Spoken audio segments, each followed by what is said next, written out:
Yo, what's up, Outliers? Happy Friday. We had a beautiful week out there. Tons and tons of things going on in the market, but today we take a step back. We take a misdirection, I guess you could say, away from the broader markets, and we spend a little time focusing on skill set development. That's the whole point. That's why we're here. So the goal for today is I want to start with a recap of the last episode that we did together. This is our second episode, so we are really early on into the series. I'm really looking forward to how things progress, where we go. And we'll start with the recap. Then today's conversation is going to be about buying versus selling premium. So there will be some elements of the recap that make sure that we're in a position to understand that part of the dialogue. And then, as always, we will have time throughout, quite literally the entire time, for questions, anything that you guys want to talk about. That's what we're here for. So first things first, let's get over to the main screen and let's work through a quick recap. I realize wearing a black shirt is an interesting choice because against this black board, I kind of look like a floating head, which is actually entertaining to me in some way. So I vibe with it. Okay, so the first thing we talked about is why trade options. The Cliff Notes version, I'm going to run through all these pretty quick so we can spend more time on today. But the Cliff Notes version for why we trade options is because options give us a little bit more flexibility in terms of what we're doing. We can build what we're trying to do for specific use cases, and options allow you to isolate specific aspects of a trade idea. So say, for example, if I wanted to buy an underlying because I think it's going to go up, that's great. You can buy the equity, and then if it goes up, it goes up. You have a Delta 1 product. However, there are instances where we might want to fine tune how our trade might behave if the underlying goes up, meaning I can put on a leveraged position so that if the underlying goes up a little bit, I actually still make a lot of money. Now, the downside to that should be pretty clear. It means if I'm wrong and it goes the other way, I lose more money.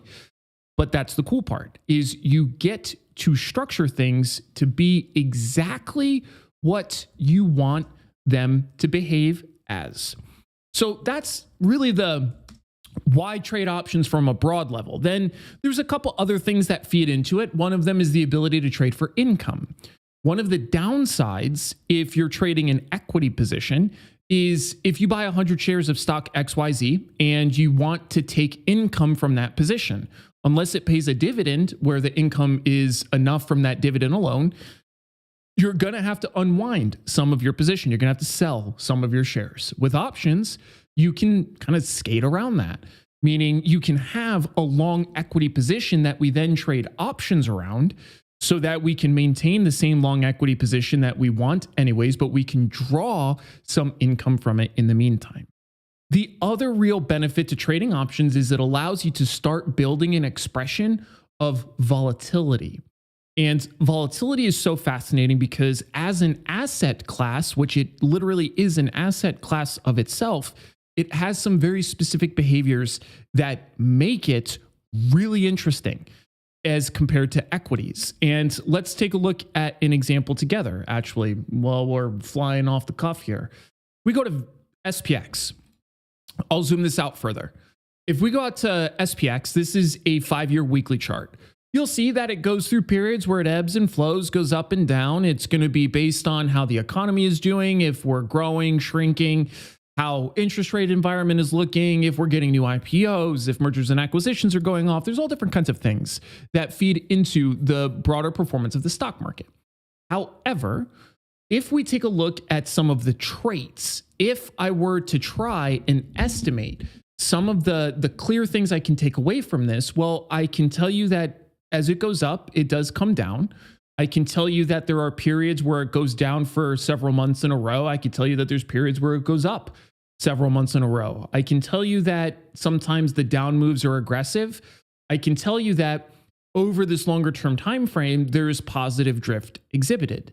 So there's different elements that we can pick away from this, but the game is always when, right? When are we going to be in the period where it's going to have multiple up periods? When are we going to be in the period where there's multiple down periods? That's the game. It's difficult. Now, if we take a look at something conversely like volatility, what do I notice? I notice that it's a really tight band that it stays around. If I look even at the width of the linear regression channels, these are standard deviation channels. If I look at the width of standard deviation channels, the upper channel is 29.6, the lower channel is 13. It's about a 15-point channel. It's much, much tighter than what you will see on SPX. The other thing I notice is something like volatility specifically. It is a true mean reverting asset. When we think about mean reversion in asset classes, there's a lot of misconceptions with this concept of mean reversion. And as you know, I already gave myself the first opportunity to draw. So I'm just out here living my best life. But what I want you to think about is if we have, let's call it like a band. And I'm making this up as we go, so the analogy might not be perfect, but I think it'll be okay. Let's pretend that the band is attached at 2 points like this. And let's say that there are two different kinds of bands that we're looking at. We have this band, and then we have this band.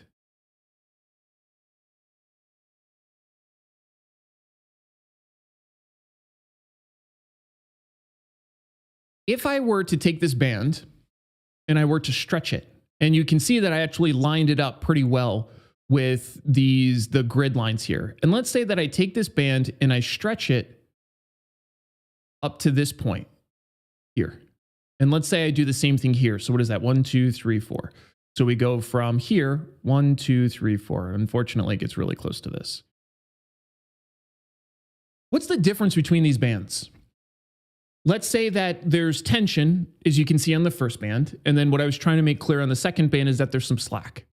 So as I expand, as I pull these bands up, what's the difference between these two bands? If I were maybe to just let go of the band, what do you think would happen if we were to run a little trading experiment together? And we have these two bands, top band, bottom band. I expand them both the same distance. They're the same length. Pretend they're the same length. They're not really. This one should be over here.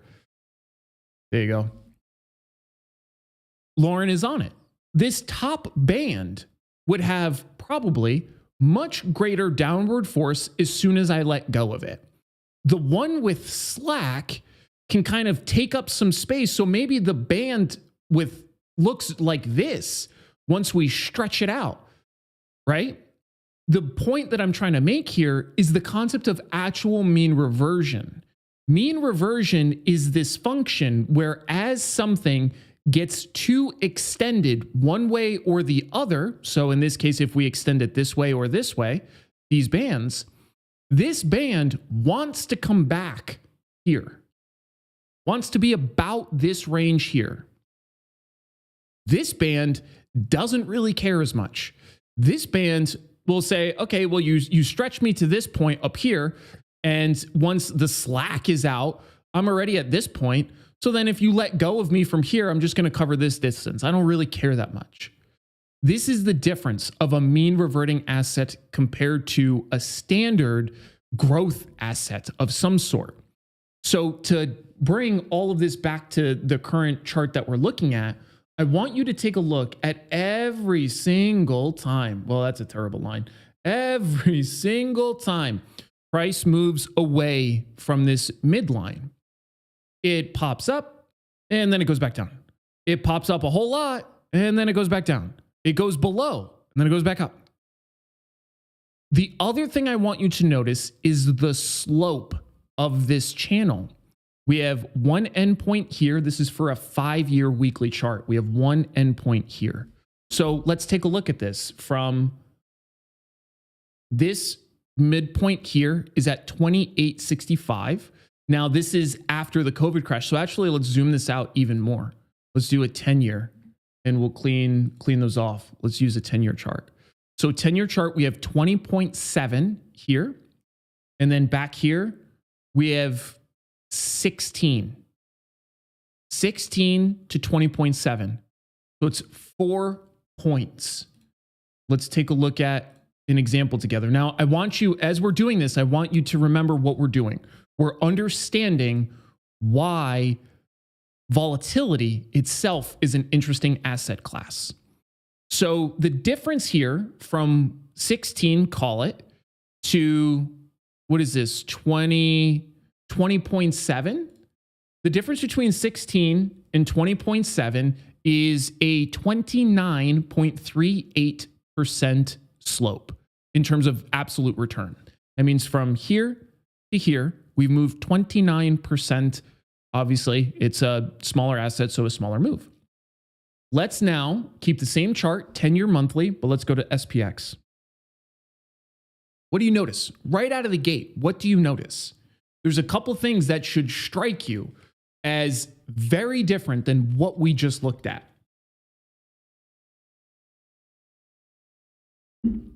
This should help you understand what mean reversion actually is.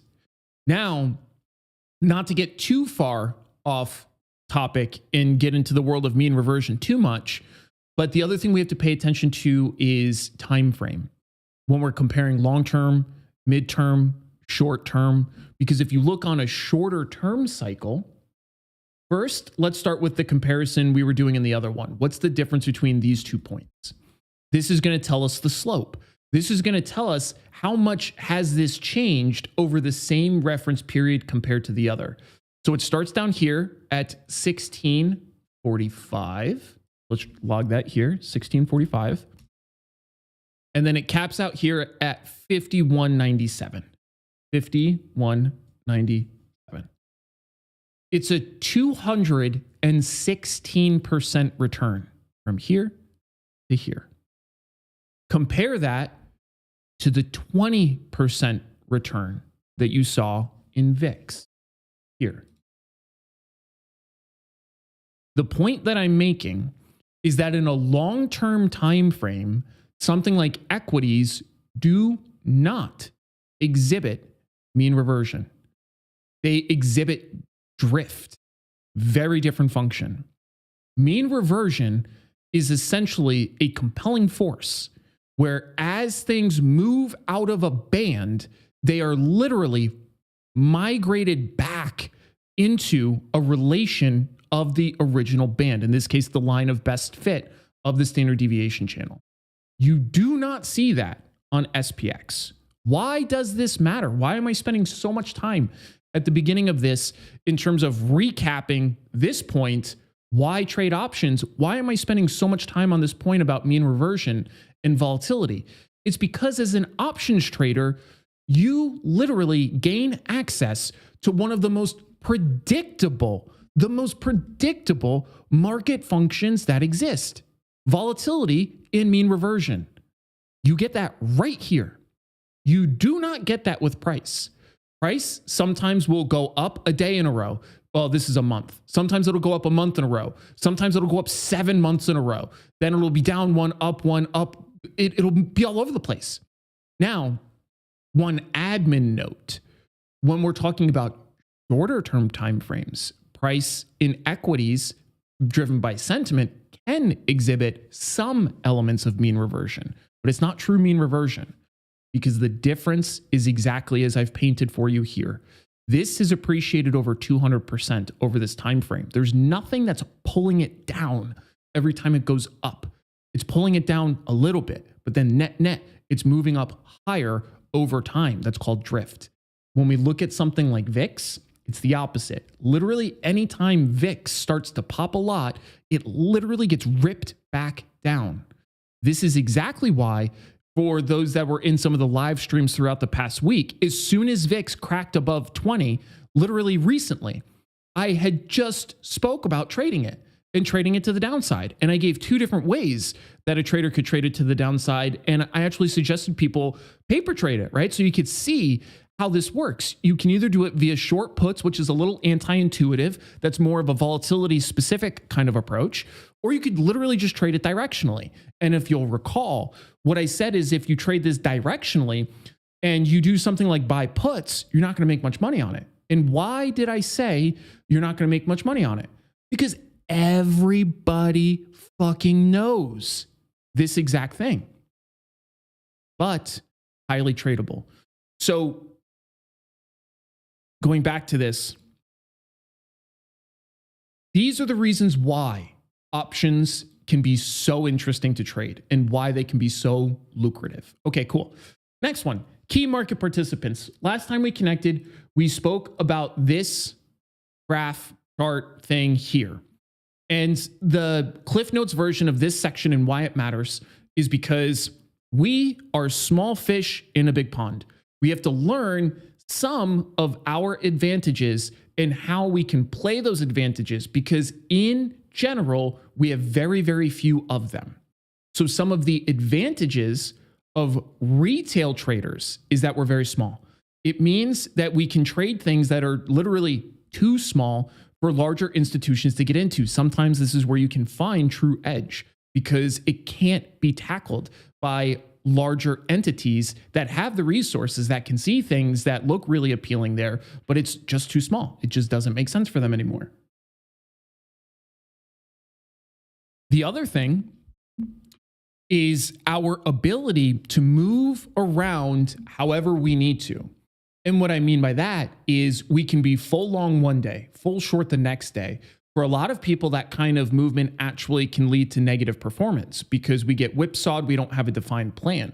But if you learn to master that, it allows you to move much more quickly with the market. You essentially are riding the tide, the coattails of the larger participants.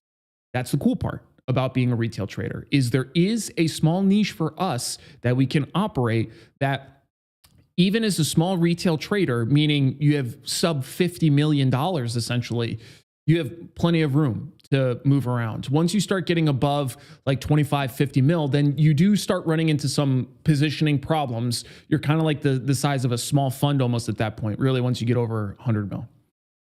Okay, the next thing. When do we decide to trade an option versus the underlying? We already talked about options adding complexity.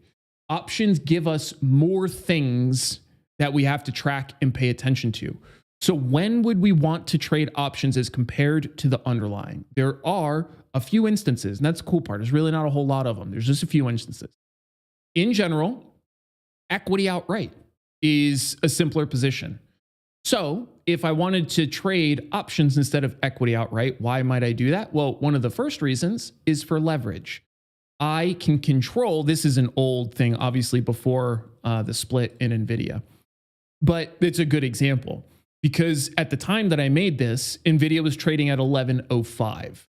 And if I wanted to buy 100 shares of NVIDIA, I need to put up 110K. The option equivalent at that point was 15K. That's leverage. I am controlling a much larger amount of money with a much smaller amount of money. So that's one of the reasons why we might decide to trade options. The other thing is if we want to isolate other profit mechanisms, meaning if I want to trade something that's going sideways and actually capitalize on volatility, or if I just want to capitalize on theta and take in risk premia, that's another completely viable approach. So the main times we look to add options is when they make sense. The way they make sense is if we're doing things like this that are specific to an asset like options and are not available in something like equities. I make this point because sometimes traders can make the mistake of automatically always defaulting to something like options. And that's not always the right answer. Because let's say that I have a portfolio. I don't really care how much money I'm using because it's a large enough portfolio and I'm going to be controlled more by risk than position size. And I put on something, and when the trade goes on, I can either put it on with options or equities. Well, if I don't care how much money I'm using and I don't want the leverage because I can put on the size that I want in the underlying itself, I just use the Delta 1. I just use the underlying because now I don't have to deal with days to expiration. Now I don't have to deal with Vega as volatility changes and how that impacts the premium of my option. I don't have to deal with slowly dealing with theta decay as the premium is eroding out day over day of those options. So the point is just avoid automatically backing into something because there can be other periods, other approaches that might make sense. Okay, So now we can get into the session for today. Reading an options chain literally is going to be done as we go through this. So close that down, open this one up. Here we are, buying versus selling options. First thing, let me update our little timestamp here. We are at 26 minutes. This is for anybody that wants to rewatch these. So this will be buying versus selling.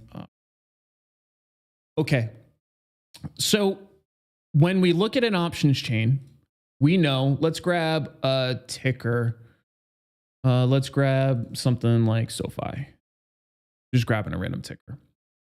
And if we go into the options chain, if you guys have any questions on how to read this, let me know. The expectation is most people for this will at least be somewhat familiar with what this thing looks like and how to read it. So looking at the options chain, we can see that there's a bunch of different expirations, a bunch of different volatilities that are specific vol relative to the expiration duration itself. We can click in here and we can see all our different strike prices. We can see calls on the left, puts on the right, all that kind of stuff. So this number here is premium. What the fuck is premium? One of the things you'll notice in options trading and finance in general is we use a lot of stupid words to make shit more confusing than it needs to be. And this is an artifact of that. This is simply the value. This is equivalent of the stock price. The premium is the stock price effective of an option itself. So this 17 call is currently bid at 132, offered at 135. So what this means is right now, the most somebody's willing to buy it for is $1.32. The cheapest somebody's willing to sell it for is $1.35. Typically, what's resting here will be orders placed by market makers. They rest orders to provide liquidity. And they have specific regulations on how much they need to offer liquidity, meaning how often they have to have their quote machines turn on and provide those numbers. Now, they can fuck with those numbers. They can make it really illiquid. They can make it really unattractive, but they still have to provide it. So we're faced with a choice. The first choice with every single option is, do we want to buy it or do we want to sell it? The way we answer that is pretty simple. And on the slide, we're going to go through a series of decisions together. Then I want to give you some considerations to keep in mind as you apply this practically. And then at the end, I want to walk through actually structuring a few trades with you in making the decision together live on current names that are happening right now, if we might want to buy or sell. So first, let's start with understanding the differences between buying and selling premium. The first thing is we know, hopefully we should know. Let me grab my, hold on, I need a, I'm like a peacock. I got to be able to draw. I need this up here so I could draw. Let me draw. Here we go. We're ready to rock.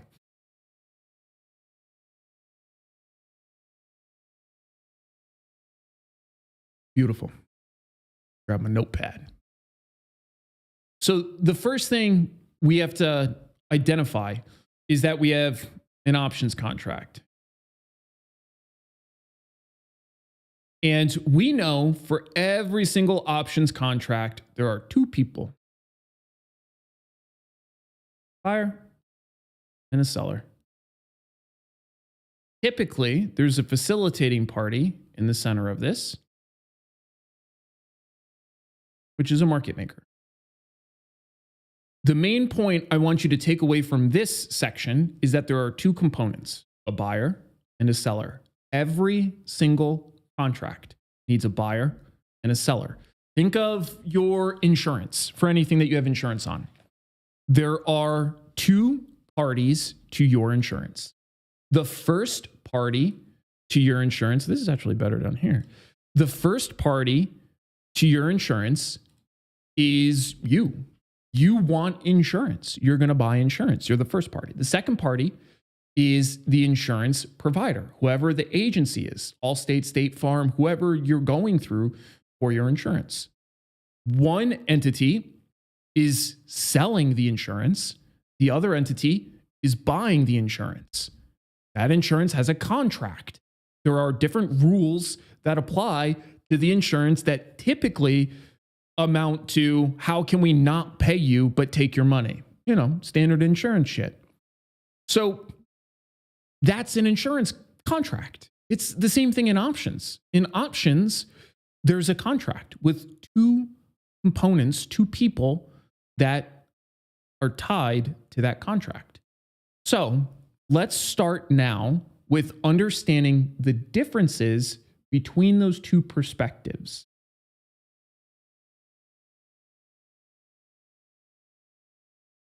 I'm grabbing an overview somewhere.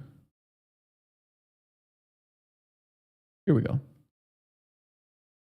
We're not going to go through this whole thing. It doesn't really matter. I want you to specifically focus on this section. So this section here gives you an outline of what things look like for the buyer of an option as compared to a seller. And again, just keep the insurance thing in the back of your brain because that's kind of what it is. If you think about the purchaser of an insurance, they're paying a premium. I'm giving you money. And the deal is if there's a covered loss, you cover the loss. The point and why people buy insurance beyond the insurance that's just literally legally mandated, it's to reduce severity. What that means is I might pay $200 a month, whatever it is, for my insurance. And I just pay that $200 every month. I can fit it into the budget. Losing the $200 isn't fun, but I can stomach it. It's okay. And then if I have a covered loss, let's say that there's unfortunately a car accident and the car is totaled. Well, let's say I'm found at fault in some capacity, or maybe it wasn't my fault at all, but somebody, hits my car, totals it, drives away. We have no idea who they are. Well, then me as the consumer, as the end point, the buyer of the insurance, well, I'm like, shit, I don't want to go buy a $60,000 car. That's a lot of money to come up with at once to replace this thing. And I don't want to pick up a car payment that's going to be double whatever my price is, which, fun fact, offshoot, you should never have a car payment. You should never have a car payment. One of the worst possible kinds of payments you can have. It's dumb. Don't have a car payment. Just buy a car that fits within your budget. That aside, you don't want to come up with the money out of pocket. So that's the point of insurance. I pay $200 every month to make sure that if some shit happens, I'm covered and it reduces my overall severity. Even if in the aggregate, I pay more than the value of the car over the entire life cycle of the car. I'm okay with that. And the reason why I'm okay with that is because it reduces the severity so that I'm not stuck having to pay $60,000 at one point in time. So the buyer receives something. Now, the difference in the departure from options versus insurance is the way settlement occurs.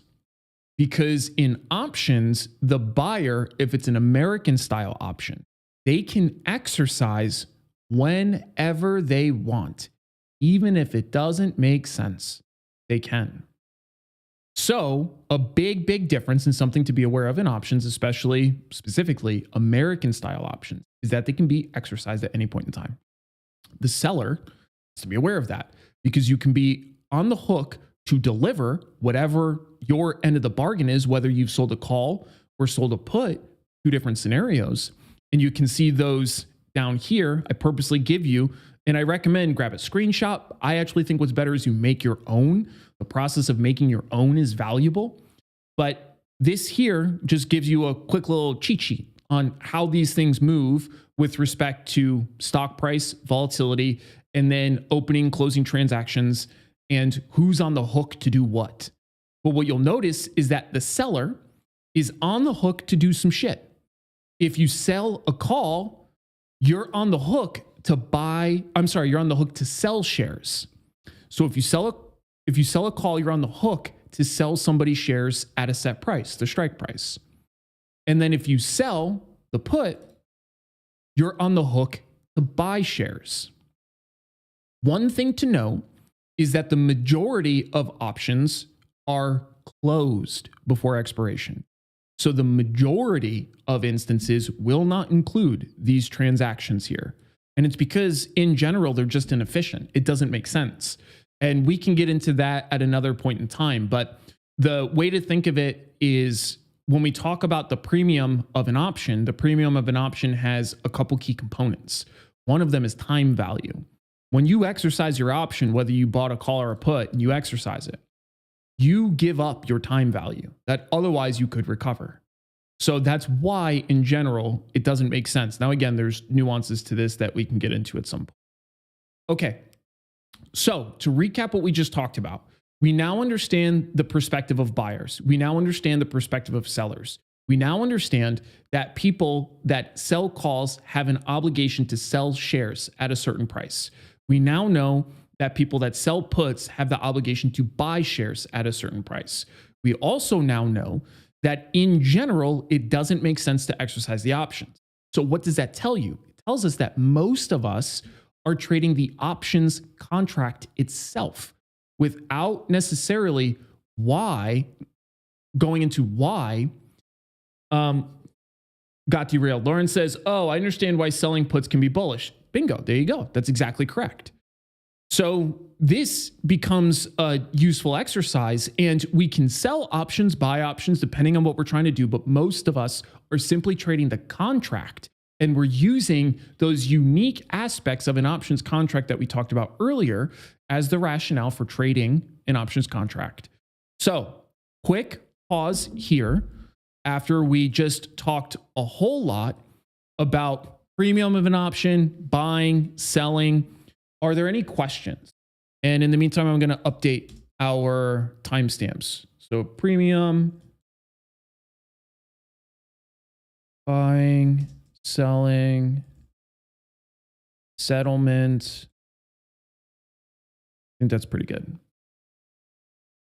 Any questions on any of this stuff?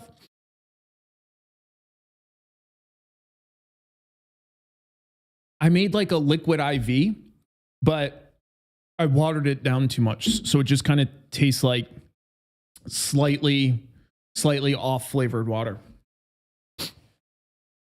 Lauren says, I have questions, but I think they might be answered later looking at your sidebar. Sure. Well, let's get over to that now, because that's the next step. The next step in this process is comparing buying versus selling options, kind of line by line. So let's do that now. So we're at 3830, and we are talking about comparing buying versus selling option. And then don't worry, because at the end, I'm literally going to give you like a specific framework. And it's not like Eric's secret framework. There's nothing secret about this shit. It's just to give you a way to think about this so that it at least makes sense. Now, I'm going to slide this over just a little bit so that my head isn't directly over this. I think it's good now. And let's kick off. So the difference between buying and selling, we're going to start with the entering transaction. Pretty simple. When we're buying something, we're buying to open. When we're selling something, we're selling to open. BTO, STO. Now, what this means is if I'm buying to open, it means that I'm giving money, and after I give the money, I have an open position. Selling to open means I am taking money. I am receiving money. We call it a credit. I get a credit, and then I have an open position. When we're buying, it is a debit. So the inverse is the inverse. Pretty simple. Probably can move through this part a little quickly because I don't think this should be a big shock. We're just going to do the opposite of what we did to get in. And again, for those that are wondering, this is how the majority of options contracts are going to be settled, is through this transaction process of buying and selling, just like that. Okay. Risk profile. Now we start getting into the differences that matter a lot. So one of the first differences here is you'll notice that if I buy premium, I have defined risk. That means the most I can lose is whatever I bought it for. And if I sell premium, I have undefined risk. That means I can lose a non-symmetric amount to whatever I collected up front. So let's take a quick look at what this can look like. We'll stay in SoFi just because we're here. Let's keep it on the 17 call just because. And let's take a look at buying and selling the same call. And let's do, yep, this is fine. So let's get rid of this. I'm actually going to do the opposite trade as well in the same spot. Let's delete this so it's out of the way. And let's take a look first at buying it. This is called a risk profile.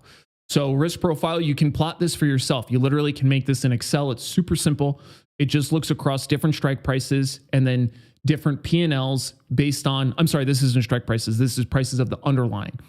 And it looks at different P&Ls at different values of the underlying. So here, notice two things. The first thing is the loss component, which is what's below zero on the y-axis here. And you can see that it levels off. It's flat. That means once you get to that point, it's all you got. And again, think of it logically. If I pay $100 for something, that's what I give up, that $100. Even though if, let's say I'm flipping shoes, I know people do that, which is just such a crazy thing to me because I don't know anything about shoes. But somebody will pay for shoes.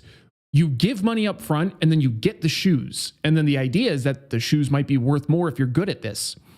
So you're given the money up front, you get the shoes, and then later you're going to try to give the shoes to somebody and collect more money. It's the same thing that's going on here. But if you buy those shoes and then those shoes turn out to be worthless because they're fake, the most you can lose is whatever you paid up front for those shoes. Same thing here. So when you're buying an option, the most you can lose is what you pay for the option. The inverse occurs when we sell options. You'll notice that if I squish this down and we go further and further and further and further out, and we see SoFi, I've never actually done this. I'm curious how far this goes. 900,000. This is actually kind of fun. I'm not even gonna lie. 41 million. It's got to stop at some point. 600 million, 30 billion. I did not think that this would go into the billions. This is crazy. If this goes into trillions, I'll stop after trillions because I cannot believe that this is still going. Oh no, it's stuck. I think we're stuck. Nope. We're still in the billions. This is crazy. Okay. Well, anyways, the point hopefully is proved because now it can't even calculate it. It literally just says infinite. So what this is actually showing you though is you have unlimited risk in the direction that it goes against you. Now, it's not truly unlimited risk. It's just really big risk. It's not truly unlimited risk because sooner or later, as weird as this is going to sound, sooner or later, the world literally runs out of resources, right? Like there's only so much value on planet Earth of things at a given point in time. This is theoretical in conversation, but I want the point to be clear. So what that means is, even though we can just chart this of going into the hundreds of billions of dollars, in terms of stock price, that's not in terms of market cap, that's in terms of stock price. There comes to be a natural cap in terms of like literally what is the total amount of value that literally exists today. So just be aware of that. It's the same thing to the downside. When we sell an option, like if we sell a put, we typically say that the risk profile is undefined, which is always comical to me because it's actually defined, right? A stock can go to zero. That's defined. But we refer to it as undefined risk. The reason why we refer to it as undefined risk is that it can go to those extremes and it can go as far along those extremes technically as it wants. Now, the reality is obviously that's not how price works. It's not very frequent that you see stocks go to zero. And I've never seen $100 million stock price for a stock, right? So there becomes natural limitations to it. But the point I'm making is that defined versus undefined. Travel says, when you sell an option, don't you also know the max you can lose as long as you do not do naked? For example, on selling a put, is the strike minus premium received? There's not a max loss. That's incorrect. So Travel says, so it is undefined, but there is a max loss. Nope, that's incorrect. What you're calculating there is your break-even point, which actually is a couple away from here. But say, for example, you sell, what did you do? You use an example of selling a put. If you sell a put and you have your strike price less the credit received, that's just giving you your break-even point. You still have undefined risk of that option. Technically undefined risk, as I was talking about before. The stock can only go to zero.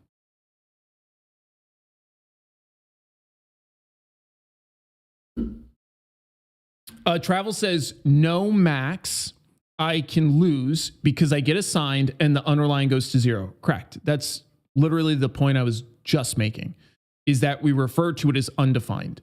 But on that option, it still has technically undefined risk, even for a short put.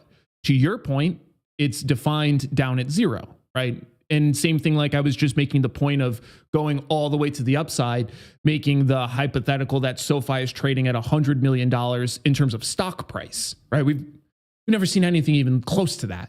You literally run out of resources literally on earth to call the value infinite of any stock, right? Any stock is going to have a cap somewhere. Now, the commensurate value can slowly rise and whatnot, but the value, literally the value on earth is not infinite. So the main point is when we're referring to short options as undefined, we're talking about the severity. That's the primary point. So even in the example of a short put, it technically speaking has undefined risk down to zero, just as any of these stocks have undefined risk up to whatever price it can go to, which leads to the profile, which is the inverse. So the reward is what you make. And we just saw this on those options. So if we buy an option, we have undefined profit, but defined risk. If we sell options, we have undefined risk, but defined profit. Begs the question, who the fuck would do this? Why would I do this? Why on earth would I accept unlimited risk, but limited profit? From just a logical perspective, that in and of itself makes no fucking sense. It makes absolutely no sense to do something like that. But there are specific reasons why it actually does make sense in practice, which we'll talk about. So let's take a look at the next one. This is one of those reasons. Because when you buy premium, you need the stock to move. The stock has to move. And you also need the stock to move in your direction. Has to move in your direction. If it doesn't, you will slowly start losing money. So if we go back to this example, let's go back to this long option. You'll notice that there are two lines, purple and blue. Purple represents today. Blue represents at expiration. Notice how the purple line right now is much higher than the blue line. Why is the purple line higher than the blue line? Because of extrinsic value, time value. What ends up happening is with current price right now, if I buy this option right now, the 17 call, and I buy it with the stock price at 16.57, you'll notice that I need this to move in order for me to make anything.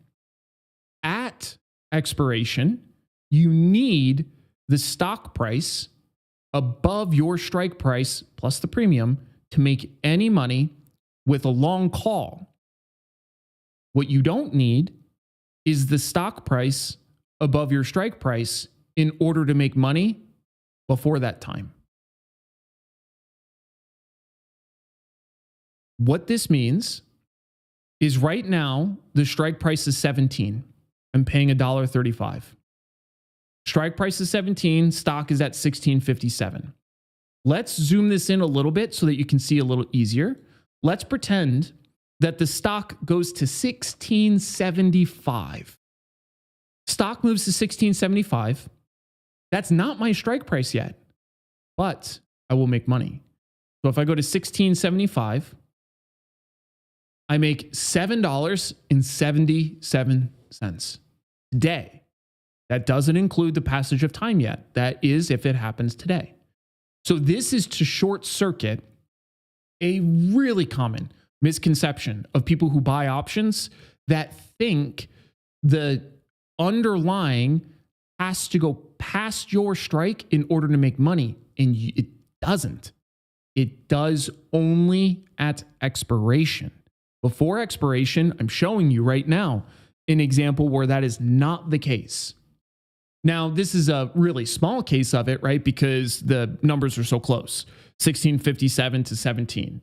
So let me show you another example quickly that will hopefully make this point even more clear. Let's pick something that's super far out of the money. Let's pick the 25s. Doesn't have to go to 25 before you make money. So my strike is all the way over here at 25. What do you notice about that purple line before we get there? So the stock can rally to 20.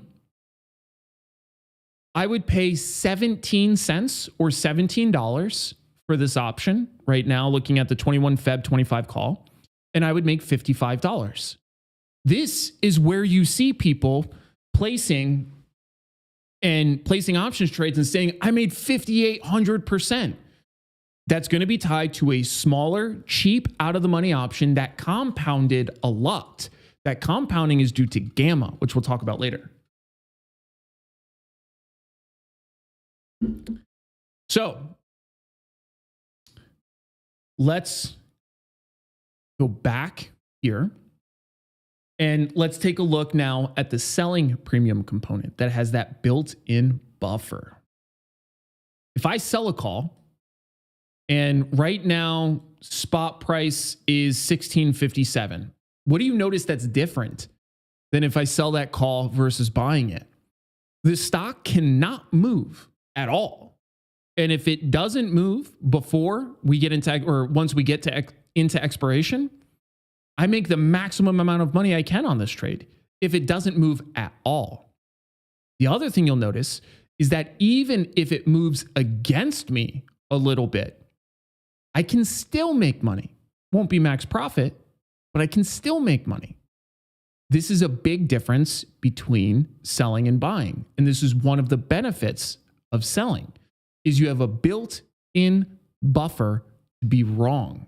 But notice the difference here. Take a look at the purple line to the blue line. At this point right here at 1740, that means that the underlying would have rallied against me. If I sell a call, it's bearish. So the rally would be against the position. It would rally against the position about 1 point. That's still, if you look at the blue line, still in profit. But today, it's not. I would be showing a loss of $44, even though if I held that position and I took it into expiration, it would be worth, this case, 95. I would literally make money even though the underlying moved against me. So that's another one of the benefits of selling. Okay, relationship with volatility, really, really simple. This is the standard relationship of long options versus short options. Long options enjoy expanding volatility, and shrinking volatility decreases the extrinsic value, decreases the value of the option. So to make this point, I honestly don't know the general understanding of most of the people that are in here. So I'm going to draw this out really quick so that hopefully will make sense. So if we have, let me get this keyboard out of the way. If we have a premium, so let's say it's $1 premium, and we break this premium out, it will have intrinsic and extrinsic value. Let's say that this option is out of the money. That means that there is zero intrinsic value, nada. And then extrinsic value is broken down into two subcomponents. time and vol. The reason why there are two subcomponents in here is volatility essentially lives in time, but they're separate factors because time is linear. I know the days to expiration. I know the expiration of every single option out there. So I inherently know how much time I should decay out per day based on the time input itself. It's linear. Time is linear. The nonlinear component to this is volatility. Because if something is more volatile, it's more likely to have bigger moves. If something is less volatile, it has smaller moves. So then the value of that option is different. Lauren says, I thought volatility made profits from call options go down. It depends on which side of the trade you're on. So it inherently does not do that. Volatility impacts options like this. Let me hide this so it's not in your way. Here. Notice how there's no catty corner relationship here, meaning it impacts one call or put depending on what you've done differently. What it is entirely based on is if you're long or short the option. So get rid of this component for now. Just make all this go away in your brain. I didn't mean to do that. Thought there was like a fill color. No, that's not it either. What I was trying to do is hide this. But what I want you to think about is all options, every single one of them, call, put, all of them.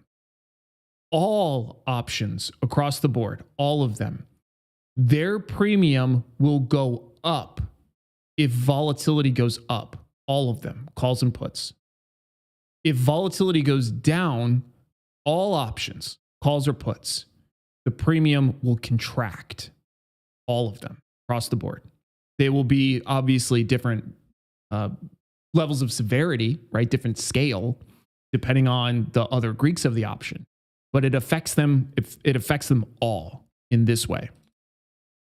So now it depends if this change in volatility, if it helps or hurts my position, is if I've bought or sold the option. Because remember, if I buy something, I want it to be worth more in the future. So if I buy a call or if I buy a put, volatility expanding helps me. My option is now worth more. It's the inverse if I sell. If I'm selling options, I want to sell something high and then buy it back to cover lower, cheaper. So if volatility goes up, that hurts my position. Whether it's a call or put, if I sold it, it's going to hurt me. So the way to think about volatility's impact on options is think of it in terms of the impact on all options. There's nuance, right? We're obviously talking about things in a vacuum. We're talking about no changes in time and all that kind of stuff. There's layers that will factor onto it. But ceteris paribus, everything else remaining the same, if we move this component, that's what you will see. So, good question.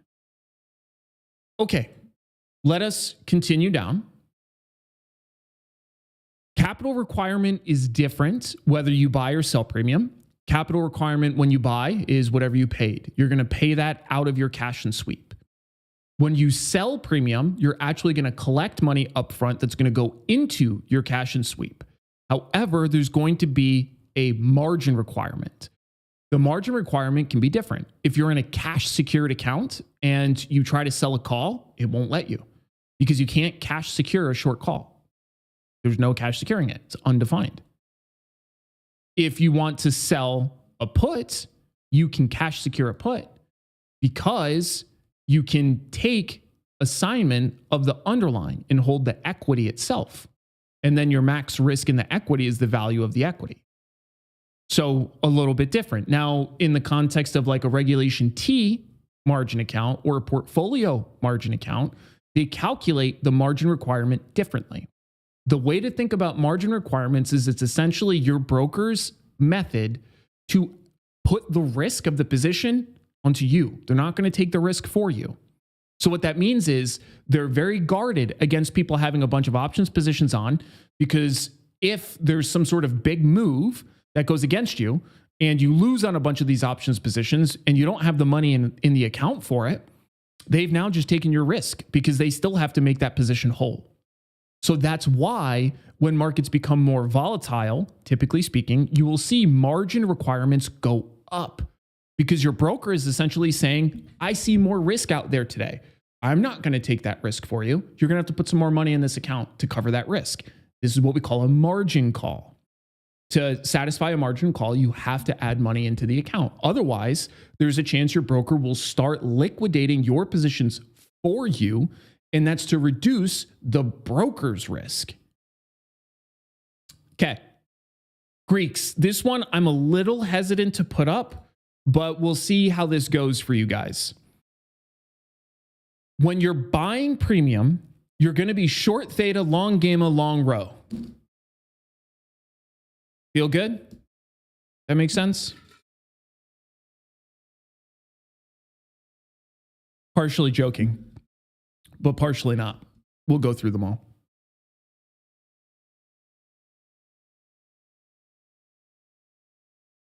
There are a bunch of different Greeks.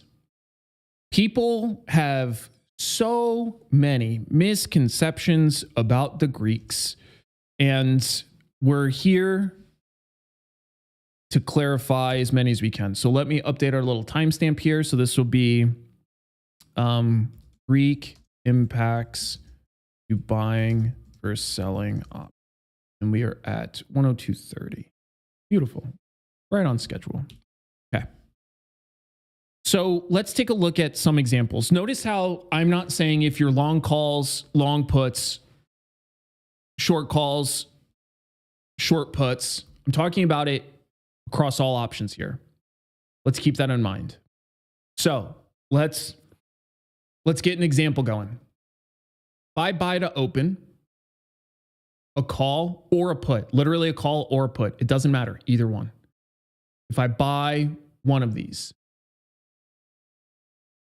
we already know that when you buy an option, you're gaining leverage, you have defined risk, you have undefined profit.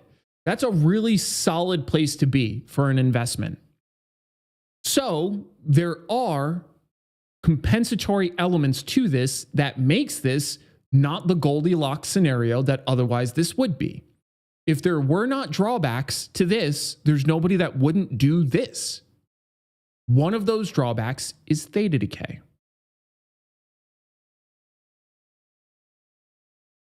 So theta decay simply tells us, theta itself tells us the rate of decay of an options premium per 1 day passing. So options decay. The reason why that matters is because let's take it back to basics. If I bought those sneakers, and let's say that those sneakers had a magical spell on them where at the end of 1 week, the sneakers aren't there anymore. They fucking decay away into nothing. And my goal is to offload these sneakers super fast because I paid $100 for those sneakers. I'm going to try to sell them for more because I think they're worth more. But if I hold on to them for too long, they're not going to be worth anything. That kind of sucks. So to short circuit this magical sneaker scenario, I'm going to try to move on them quickly. I'm going to try to sell them off quickly and move on with my day. And, do the human thing of give somebody else the problem. All right, cool. Theta decay is the same for options. Options are contracts. All of these contracts will conclude at some point. So if we take a look here, let's take a look at a couple scenarios. These are out of the money options. Let's take a look at the out of the money 30 delta option here in SoFi. If we take a look at the 30 delta put, It's bid 80, offered at 82. Now let's go into 0 days to expiration. Let's see if we can find the 30 delta. It won't be there technically. Since it landed right at 1650, it's actually kind of funny because it's quoting a penny. But notice the value of all these options. 0, gone. No value left. Decayed away, out of there. So when you are buying options, you're paying money up front, and we know that there's theta decay. Theta decay is the decay of the extrinsic value of the options.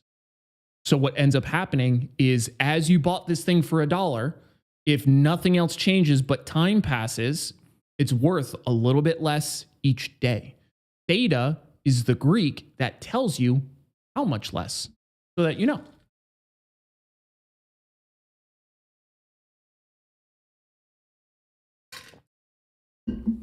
Makes sense so far? I want to isolate this theta component. So theta decay negatively impacts holders. The inverse for sellers. Delta open, call or put. Yay, theta decay. Now, let's talk about a really common misconception for sellers. Sellers, a lot of sellers, will mistakenly tell you that their edge is theta.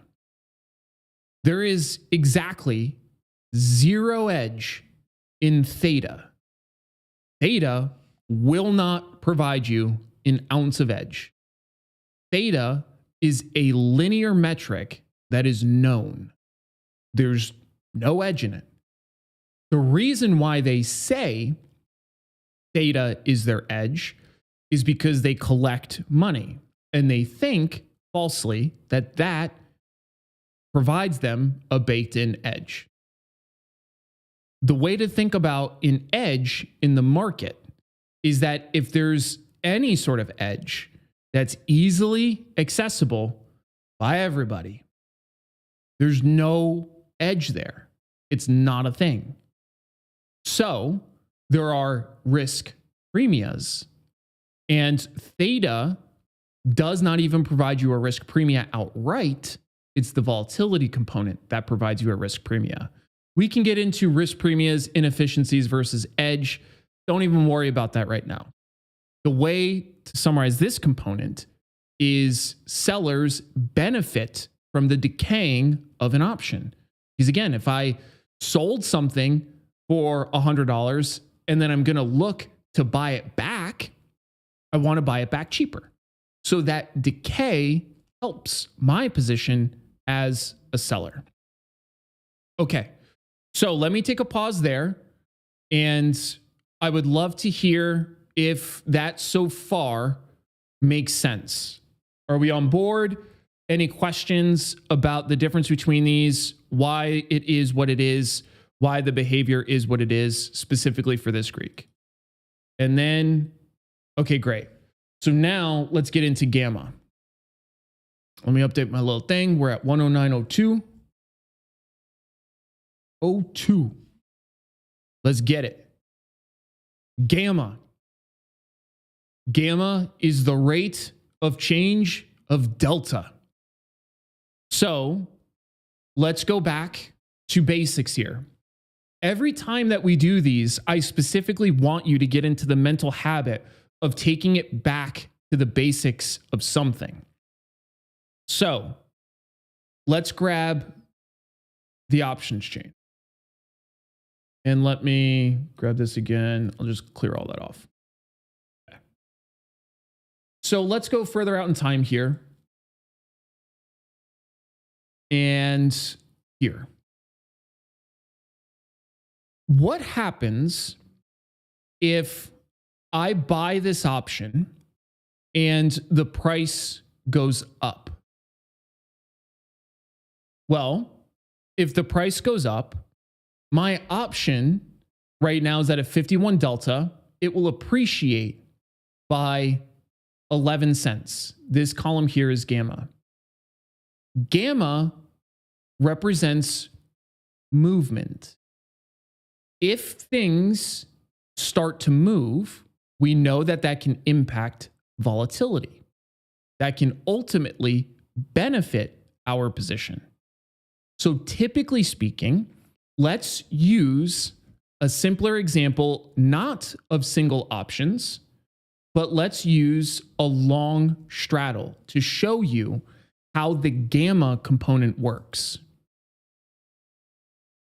What do you notice about this straddle? Does it care if price goes up or if price goes down? Based on this risk profile, does it have a preference?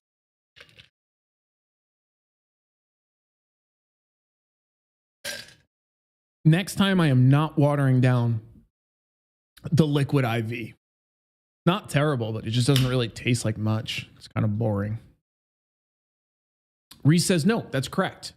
Lauren, where are you at? Lauren, talk to me. Why do you think yes?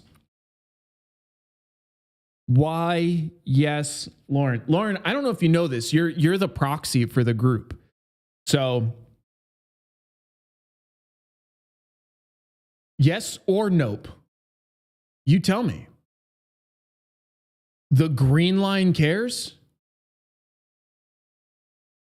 Lauren, you've got to be fucking with me right now. I think that has to be what's currently happening. That's the only rational explanation for this so far. There's not a fucking green line on here, Lauren. Are you colorblind? Are you actually colorblind? Because if so, that's colorblindness. I feel like is one of those afflictions that's so fun to make fun of. Like you can make fun of somebody's disability if they're colorblind. It's not like making fun of somebody that was born without a leg. Like if you can't see colors, sucks to be you. But that's also one of those ones that you're just gonna be made fun of for, rightfully so. So joking aside, what this is showing you is that it really doesn't care which way it goes. It technically has a slight preference based on underlying price and where the strike of the straddle is, technically speaking, right? Because this is the 17 strike. So technically speaking, but if I grab the 16.5, which is actually exactly where it landed, it doesn't have one that's, let me see if there's one of them in here. Here we go. This will be a better example. Yeah, there you go. So this one doesn't really care which way it goes because we're buying it at the money straddle. What I'm showing you is that you're long options right now. We don't care which way this goes. That's why this position is long gamma, because as long as it moves, that's all we want. We just want it to move up or down. Don't care. Just want it to move. Gamma helps us understand the rate of change of delta.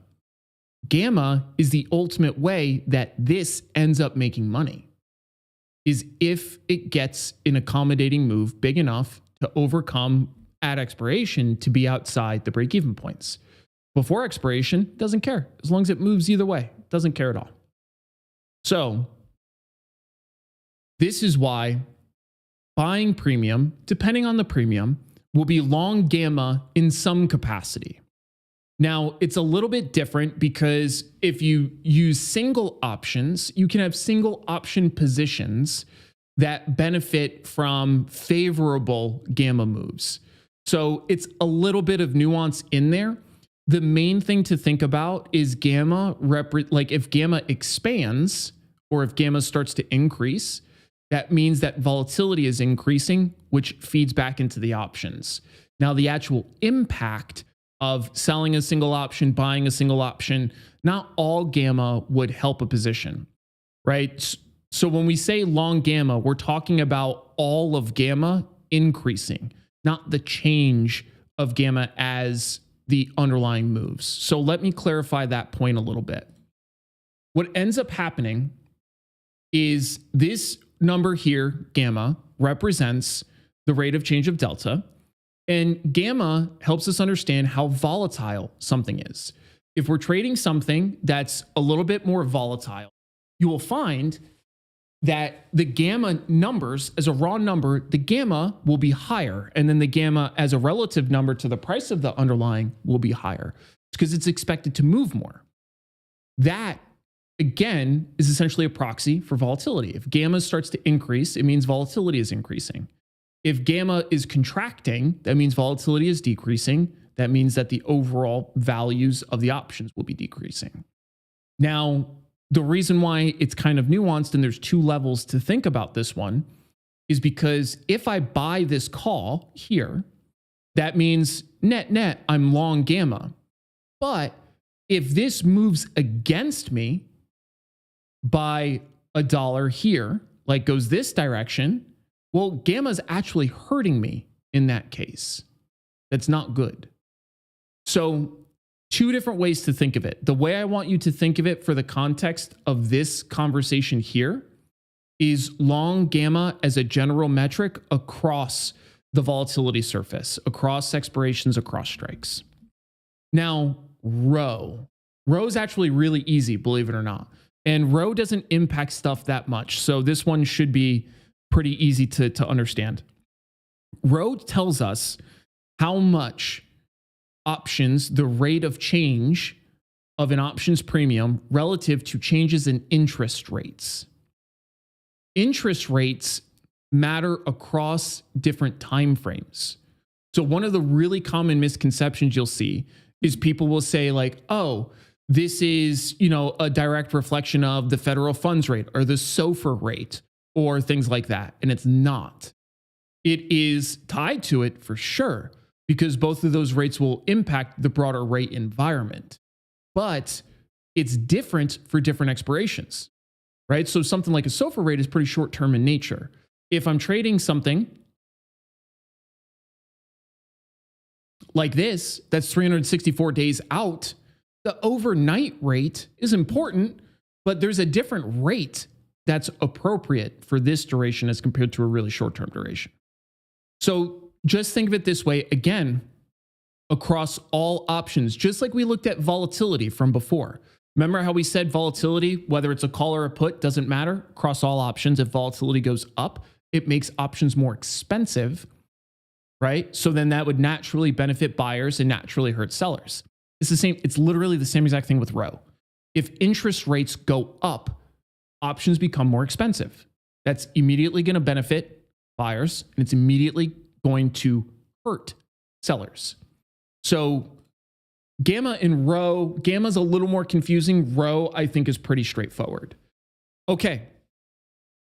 Time to take a pause before we get into a little bit of prac app. We have a little longer left. I'm not in a big rush, and I want to make sure that you guys get this stuff. So let's do any questions on this stuff first. Okay. Reese, oh no, you're answering somebody, which is good. E. Hodge says gamma is how much the delta of a contract moves per dollar. Yep, that's exactly correct. We typically refer to it as a 1 point move. It's just like $1 is fine. The reason why we call it a 1 point move is because there are some things that move in handles like options on futures and stuff, which is just a little bit different. But yeah, it's per dollar move. That's fine.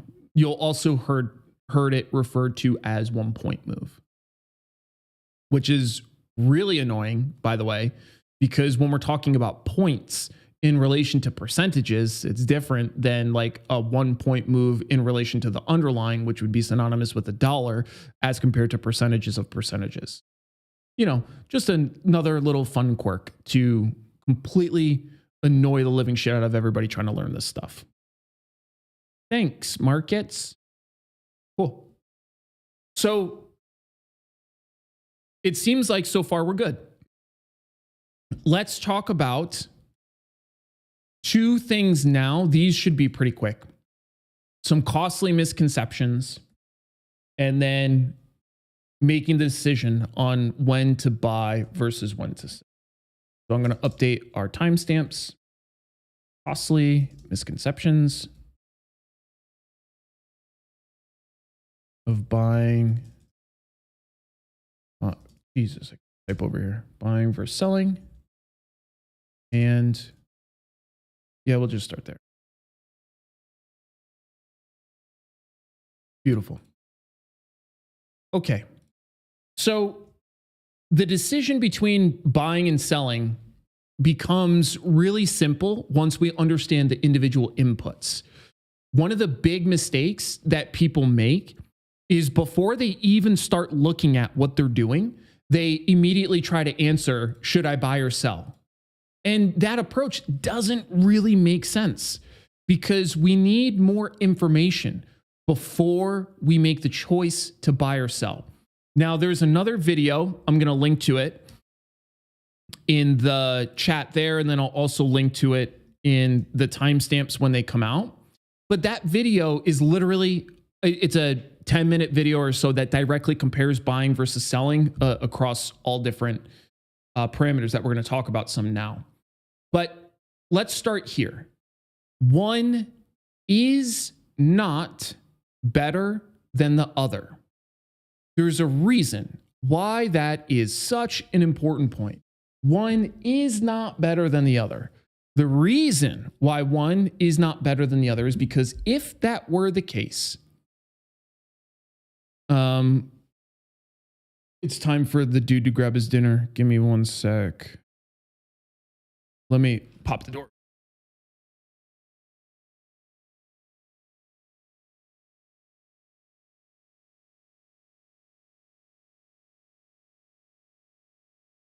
It's funny because he knows as soon as I pop that door that it's like his dinner time. He gets out of here like a bat out of hell.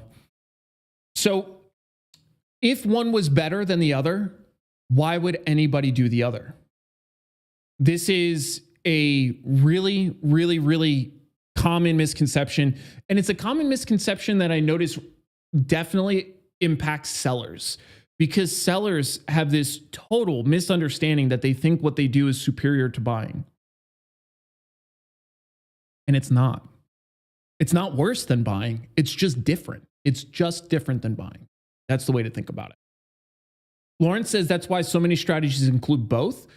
It's not, that's not the reason here. The reason why so many strategies include both is because for smaller accounts, you have to make a series of concessions that inherently suck.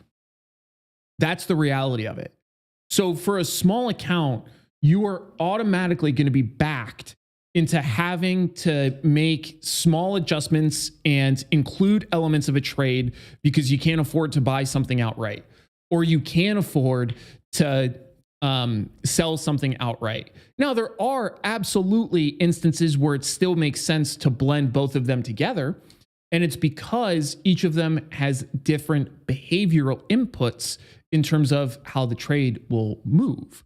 So it's less so that just because one is not better than the other, do them both and make it better.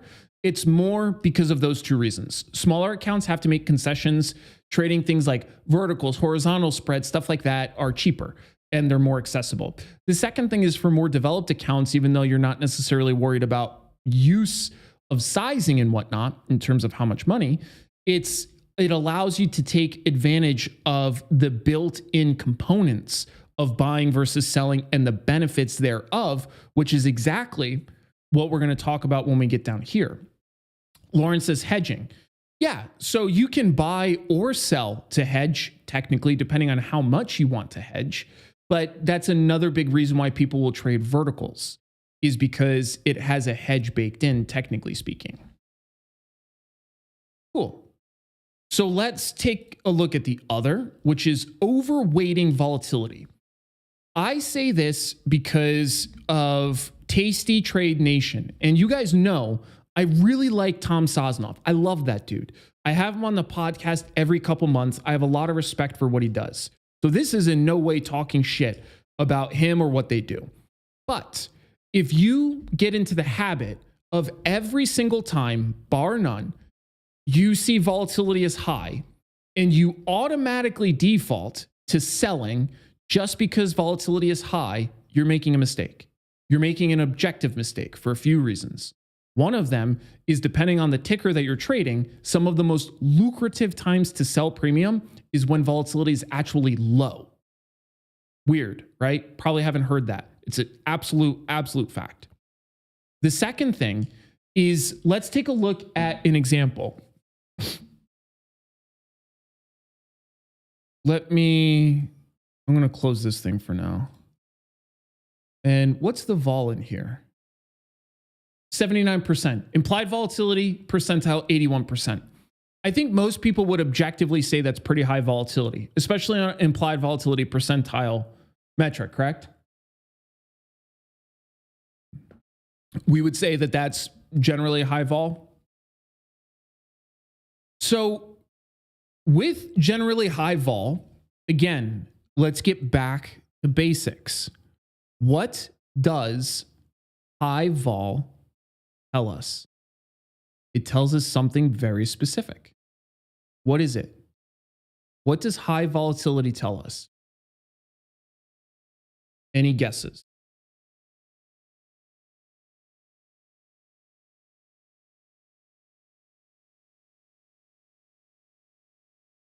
And while you're thinking about that, Reese says expectations for future volatility, good. So expand on that a little bit more.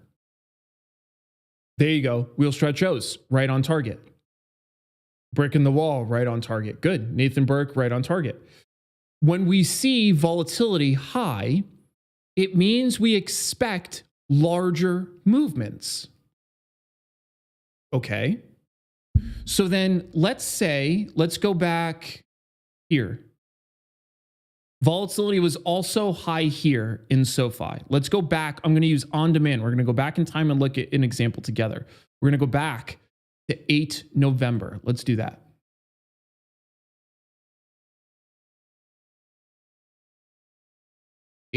November.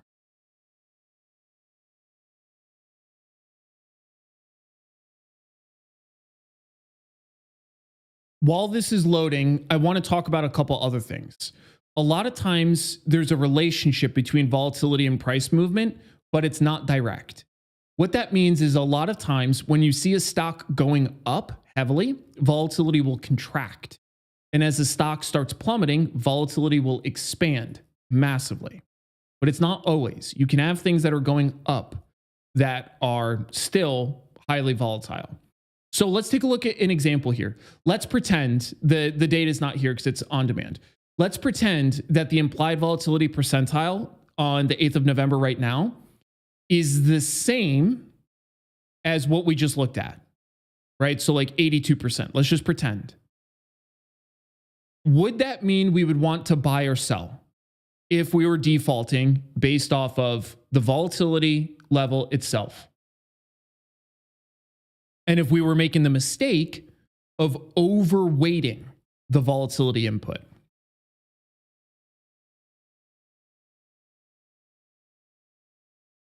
We would be primed to sell.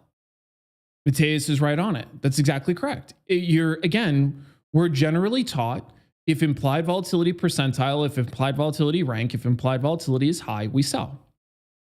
One of the reasons why we're primed to say that, or we're primed to learn that, is for this reason here. And again, this is probably easier to understand drawn out like this. So let's say you have an option, and let's say that this is the band. Let's say that this is 0% vol. This is 100% vol. And in this case, when I say 100%, I simply mean as high as it can go for the underlying, not actually 100%. So this would, let me actually make this easier so it's clear. So this will be the lowest. This will be the highest. So SoFi, just using today's metrics, I already forgot what they were, but I remember that it was at 82% percentile. So 82% represents maybe about here. So there's still a little more room that it can go to the upside before it conceivably gets near wherever its highest point is. One important admin note is that there's not a cap. It can go as high as it wants, right? Volatility can be 1,000, it can be 10, it can be 1, it can be 0. Volatility can run all of this, and it can be 1,500, right? There's not a cap. There's not a natural ceiling to it. So what this is telling us if you remember from the beginning, we spent a lot of time talking about one of the very important aspects of volatility from the beginning of this. Do you remember what it was? We talked about it for a hot minute, but there's a very specific element to this that you have to be aware of. And while you guys are telling me that, give me 1 second. I gotta go check on the dog because my wife had to pop out. I will BRB. Give me 1 sec. I'll put you guys over on this one.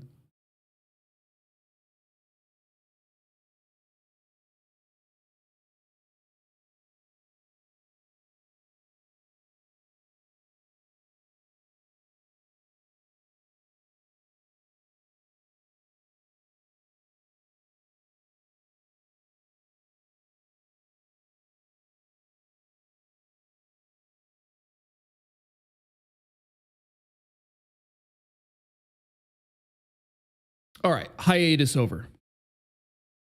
Nothing? Do you guys not remember the beginning of the episode? There is a very specific thing we were talking about with respect to volatility. One of the most important traits of volatility and why we care about it so much. You guys have to know this. We compared VIX to SPX. And we talked about one of the key differences between VIX and SPX. We saw that SPX exhibited something called positive drift.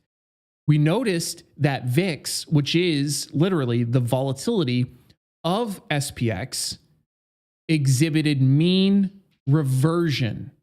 Lauren's on it. Mean reversion, also known as the snap.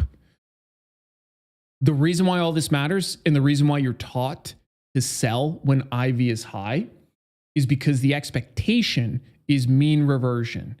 The expectation is that this vol will be more compelled to contract down to whatever the mean is. So this is why you are taught to sell volatility when volatility is high. There's a problem here. Big problem. The big problem here is this oversimplifies a really important function.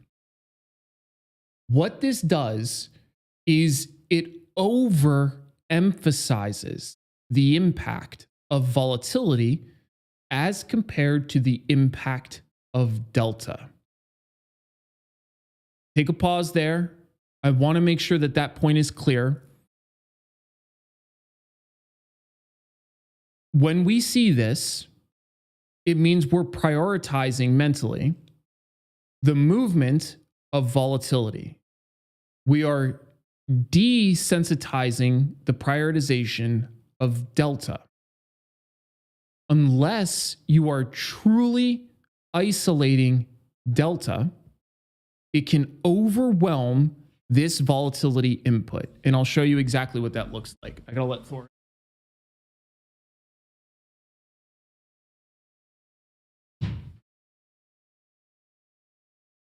Thor's being a straight diva. So let's take a look. We'll clear this off. And let's use this as an example. You are taught here to sell premium. The other thing that you're technically taught for a lot of people, if you go with like the tasty trade approach, which is to trade mean reversion and price extensions. So from a tasty trade perspective, we might look at something like this and say, well, this is like really overextended to the upside. Volatility is super high. Let me come in and sell a call, something like this. And somebody else might say, well, I'm actually expecting this to continue in this direction. I think it looks really good here. I'm going to trade it bullish and I'm going to sell a put. Let me see if I can enter these as single trades. The reason why I want to do this is so that you can see how each one of these will behave. Yeah, let me clear all this nonsense out.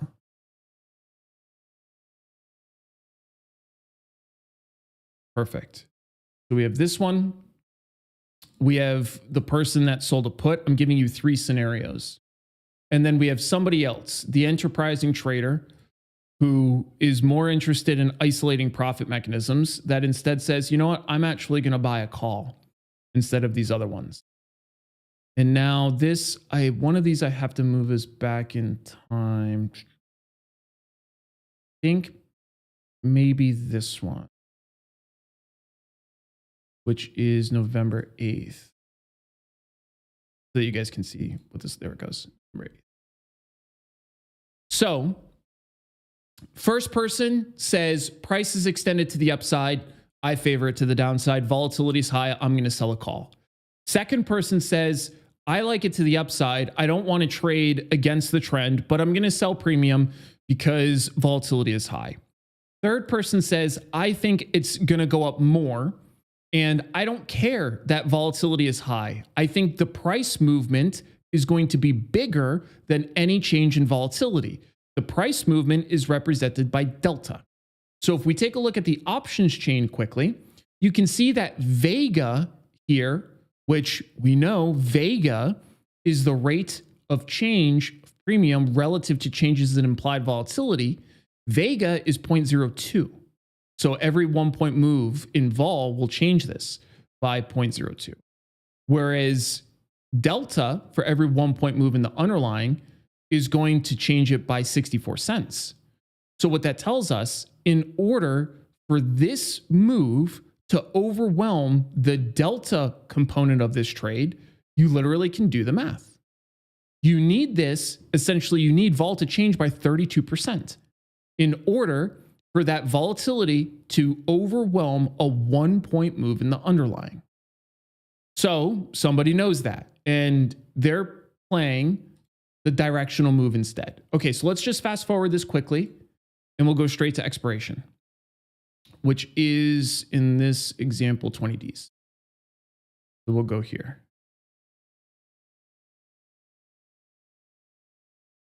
And let's see how this does. Thor. Like digging through his bed. He is on a whole crackhead vibe right now. Okay, let's see what this gives us. Sick. So let's start with the short call. The short call got ran over. The short call stepped in front of something. They thought that they knew better than what market price was. Something was overextended, and they just decided to step in front of the trend, and they got ran over to the upside. Fun fact. This is what happens in the majority of those instances, just keeping it a buck. You can be a good price mean reversion trader. It is a thing, but it is so much more complex than simply saying, this thing's gone up a lot. I think it should go down now. That ain't it. If that's the thesis, that's not a good thesis. Okay. So the short call ran over, crushed. Second one, we have the short put. The short put, we originally sold it for 56 cents. And as of today in here, it should be, what put did we have? The 12 put. The 12 put is, I mean, technically trading illiquid. Let's just say that it's trading at zero. It should be about zero, meaning this would be a full profit. This short put would be a full profit of 56 cents or $56. Let's take a look at the long call. The long call as of today is up $223. What does all of this tell you? This tells you that if you're making the trade decision based solely on volatility, you make two wrong decisions. Possibly.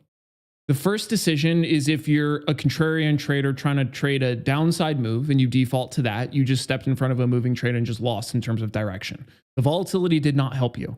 Your Vega, the volatility contracting as this thing made its up move, did not help you. You were overrun by delta. It ran you over.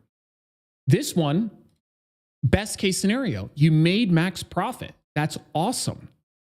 But you traded something that was defined profit potential on something that maybe you thought it was going to move a lot. If you think something's going to move a lot, why would we define our profit? That doesn't make a lot of sense. Then there's the third scenario. the long call, the call that you bought, even though volatility was high, and you're told if volatility was high, you're supposed to default to sell. Even though you did not do that, you made more money than both of these other scenarios. This is precisely why we do not overweight volatility, and we don't just automatically default to one or the other. So now let's talk about when to buy, when to sell. The first factor in deciding when we want to buy an option is what fits the portfolio. That's the first thing.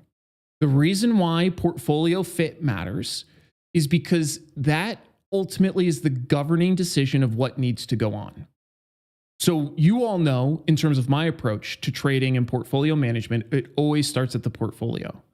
So what I mean by this is if I have a portfolio that's full of short premium strategies, meaning defined profit, undefined risk, I might start trying to look for some long premium strategies to try to offset some of that convexity that is against me in that scenario as compared to being in my favor. That's why we start at the portfolio. That's the first factor. The second is your risk preference, meaning the downside risk, meaning downside, the loss risk, I should say. It's not relegated to stock going down. This risk preference is your loss management preference. It's what are we comfortable with taking in terms of risk in the trade. So what that means, going back to this example, the difference, let's just get rid of the short call because it's a completely different thesis. If I'm comparing this short put against the long call, the difference is on the short put, I have undefined risk and defined profit. If I'm uncomfortable with this undefined risk, because maybe as I'm looking at SoFi, I think maybe it can go up a lot or down a lot, and I'm just not sure which one. I have a slight favor to the upside, but it's slight. It's not a ton. So I don't want to step in front of this to the downside in case I'm wrong, because then I can have something where I stand to make $56, but let's say it drops to $9 and I lose $282.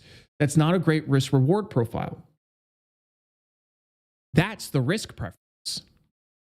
So then there's this risk preference where we can say, okay, my max risk at the time of entering this trade is 117.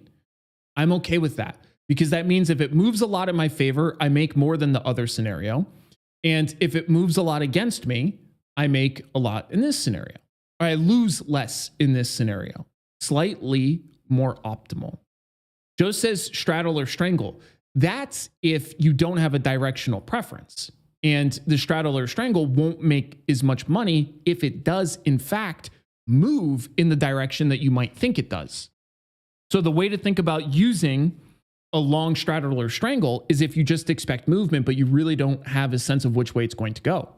In this case, we were talking about trading a breakout strategy. Trading breakout to the upside means we have a directional preference, but we just don't want to get ran over if it goes against us. So that's the risk preference. The third, profit mechanism. This goes back to the prior example that I just gave you. If we have something, we got in here on this day.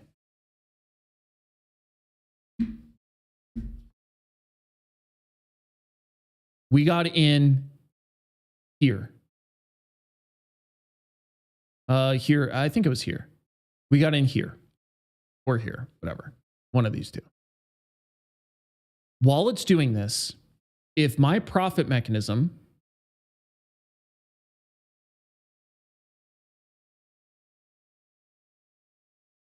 is a bullish price movement,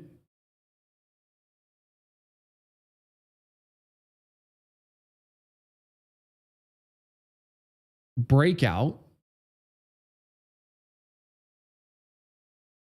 which is the subtype, I know based on my trading approach, breakouts carry more severity. which means bigger moves, higher severity. So if I'm trading this profit mechanism, if I come across SoFi, I think it's about to break out for whatever reason, based on my analysis, based on my approach. And it looks like it'll have a breakout, which again, typically means it has bigger moves. Do I want to sell a put, or do I want to buy a call? Which fits this better? Selling a put or buying a call? Based on the scenario that I just laid out for you, what takes best advantage of this profit mechanism? It's very clearly one of these. This is a primary differentiator between the way that I think about markets compared to what I see a lot of other people think about markets. And I don't actually know why. I think it's because of trying to oversimplify things a little bit.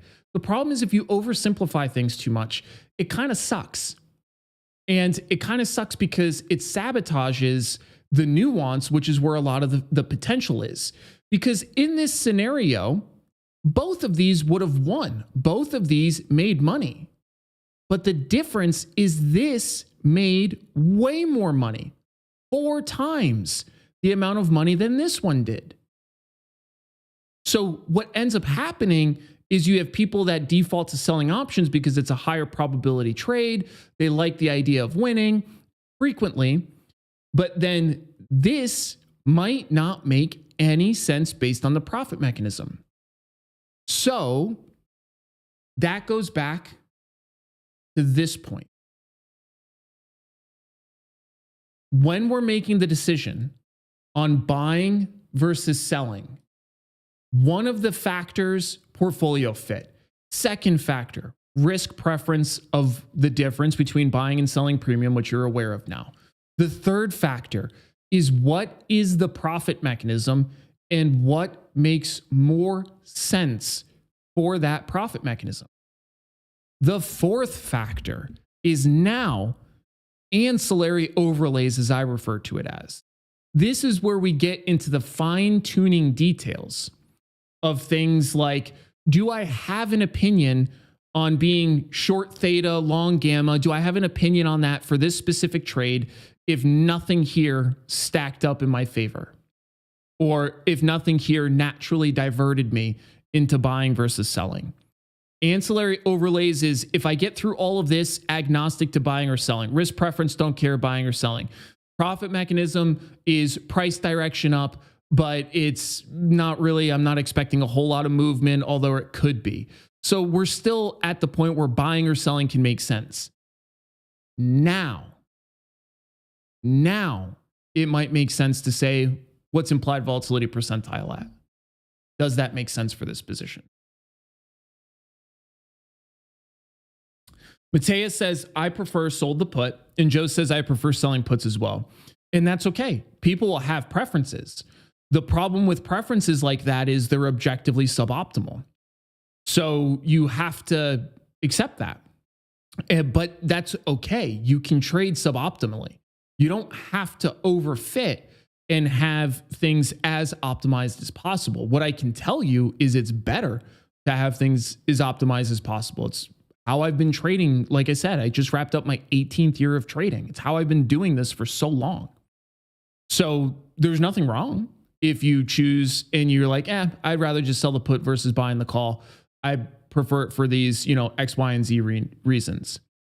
The problem is that we have an arbitrary preference based on not logic at that point. It's based on an underlying assumption. Matea says you don't know if the call is going to have profits. You don't know if the put is either. If that tells me that there's a breakdown in the strategy. That's not the problem with buying versus selling. If you buy a call or sell a put, you don't know if that put's going to have profit either. It can go against you. You can be directionally wrong. The point is, if you buy a call and you're directionally correct in this scenario, you simply make more money. It's based on your strategy. That's not a fault with buying versus selling. And this goes back to the broader point, because in this case, for the people that say, well, I prefer to sell the put, again, that's cool. But the reality is, if you sold a put in that scenario, you made $56. The person that bought the call in that scenario made literally 4 times the money. So what that leads to long term is significant outperformance. This is why people who like getting into selling and start defaulting to selling, which is way, way more common than people defaulting into buying beyond just being more comfortable with the concept of buying. But sellers are notorious for that. And it's because it becomes a comfort zone.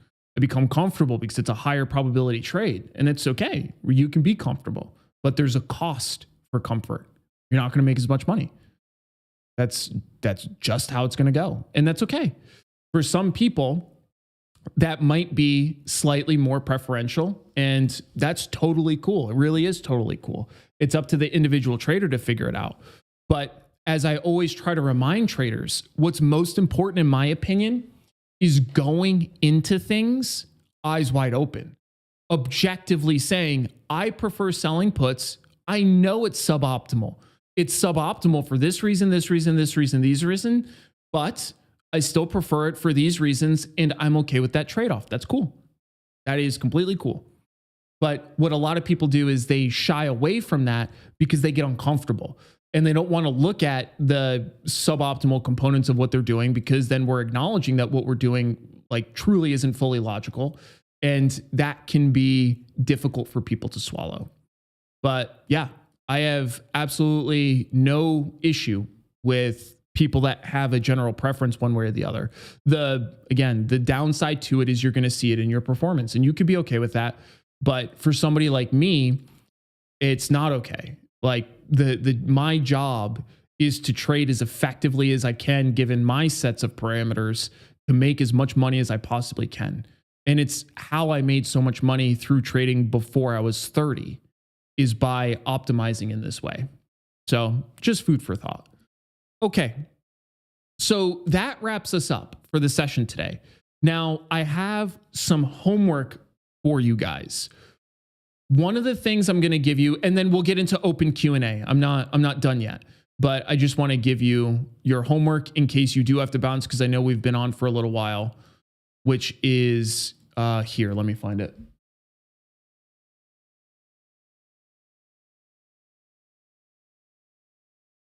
Here.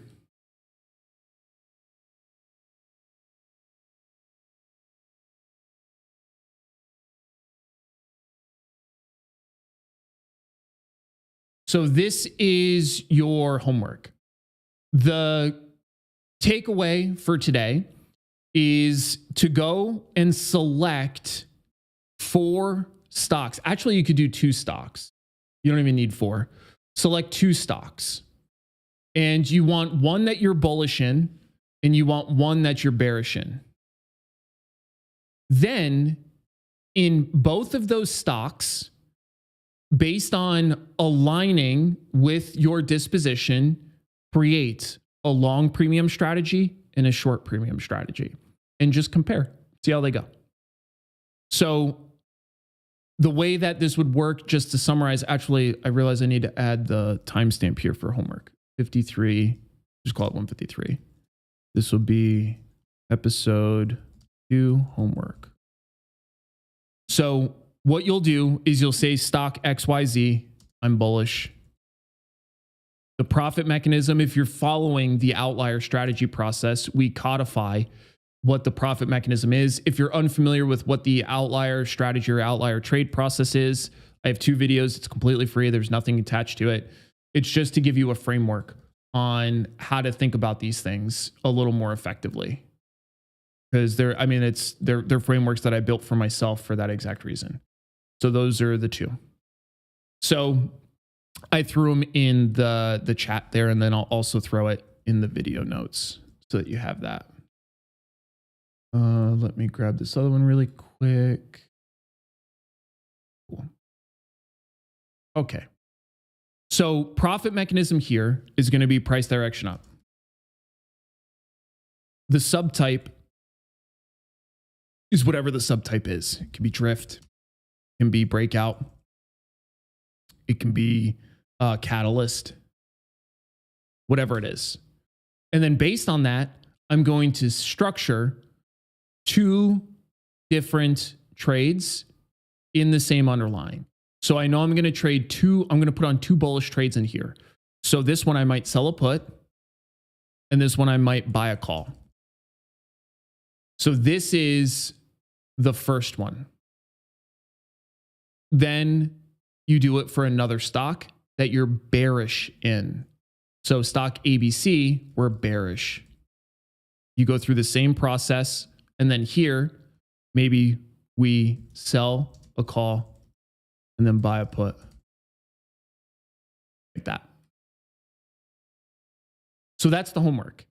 And for those that are in the Discord, which again, it's completely free to join, you can throw it in the channel. I've built a thread for the Learning Lab. I'll share a link here, which is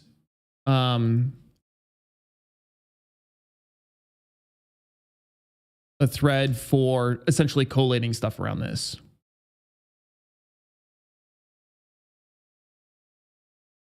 Okay.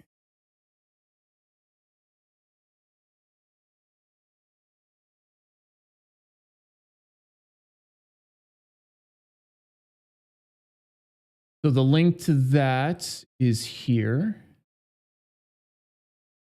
Well, I thought it was here. How do I share this link? Copy link. Here you go. Is here. And then for those that are not in there and you don't want to join, totally cool. You can throw it as comments to the video. One of the things, the reason why I'm asking you to do this is because the process of seeing what other people do will help you generate some ideas. And that, I think, is worth your time. So that's why that is your homework. Okay, so now is literally the perfect time. If you have ancillary questions, things that we didn't hit throughout the episode, now's the perfect time. And it doesn't have to be specific to the episode. If there's just random stuff you saw this week in the options markets that you're curious about, if there's a burning options question that you've had for some time, if there's a concept you're unclear on, if there's a step in your process and you're like, I don't know where to go now, this is the perfect time for all that stuff. And while you guys are doing that, I'm going to start going through and figure out what the dinner plan is going to be, because I don't really know. This will work. That was actually easier than I thought. And then I'll pop up and see what you guys are thinking. Good, good, good. That's all good. And that's good. Cool. All right. What questions do you guys have? Anything from here sticking out? And then in the meantime, a quick preview of the next one is going to be looking at option pricing. So we want to get more close to things like early assignment, thinking through when we might choose to close trades, that kind of stuff. Let's talk about early. Well, let's do exercise, assignment, process, and risks. And then the other note is if there are specific options trading topics that we want to hit, we still have a handful of flex sessions that we can build out. So just keep that in mind. All right, let's get into some Q&A and see where we're at. I will probably keep this up because there's a good chance I'm going to draw, I bet.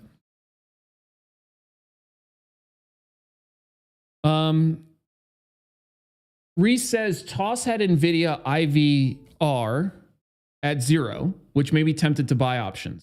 Is that misguided, all selling premium because IV? Yep, that's correct. That's misguided.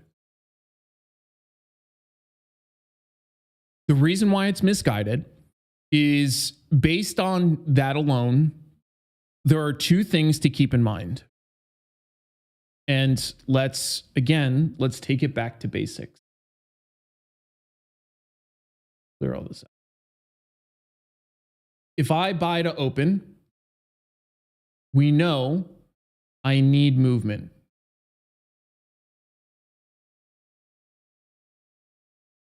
If vol well, in this case, IVR equals 0. That equals very low vol, which equals very low movement. Very low movement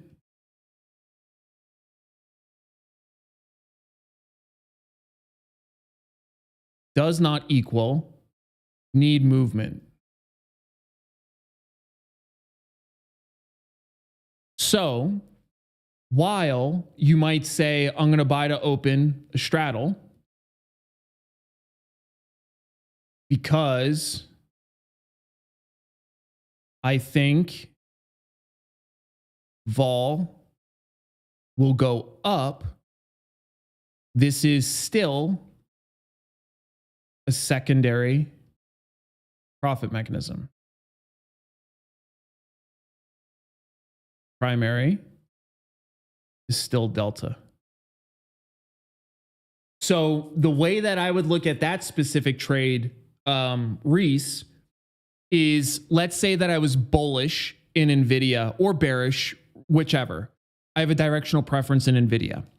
And then let's say I look at the portfolio. Portfolio doesn't need anything specific, doesn't matter. I look at the different risk profile between those. I'm indifferent. It doesn't matter. So now I'm at the point of structuring the trade. Then I might say, okay, I'm slightly bullish in this idea and I don't really know how much it's going to move. I don't necessarily think this is going to be a moonshot.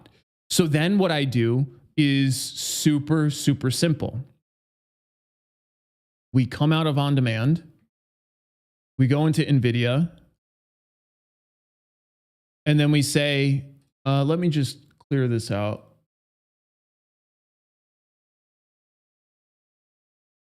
We can close one of these programs down. And then I say, where do I think it's going to go? I think it's going to go up. I think it's going to go up by how much? So let's say my profit target is going to be 150 in the next couple weeks. So then I say, how do I compare these? I say, well, I have a bullish tilt. IV is super low. Let me take a look at selling this put. Let me compare that selling that put against to buying this call. Maybe we go further out on the call. Something like this. And my preference, my price target here is going to be $1.50. I'm sorry, 150. That's the initial price target, 150. So all I do is I say, what do I make at 150 here? I make $102 on this one. What do I make here? 1,016. So then we might say, well, you're going to put up more money on this one because you have to buy 1,485, 1,485 bucks. So what's the margin requirement for this one? 13,000. It's already the same, right? Because this is a pass-through IRA account, so it's requiring it to be cash secured. On a Regulation T margin account, you might be able to get 2 or 3. I have portfolio margin, so I'm actually not sure what the margin requirement would be and how many you could put on. But let's just say you could put on a multiple of whatever it is. So let's say you put on 5. Well, if I put on 5 and I get that move to 150, I make 514. If I buy this one and I get that move to 150, I make 1016. Right? So you see what I'm highlighting is that the profit mechanism here is still direction.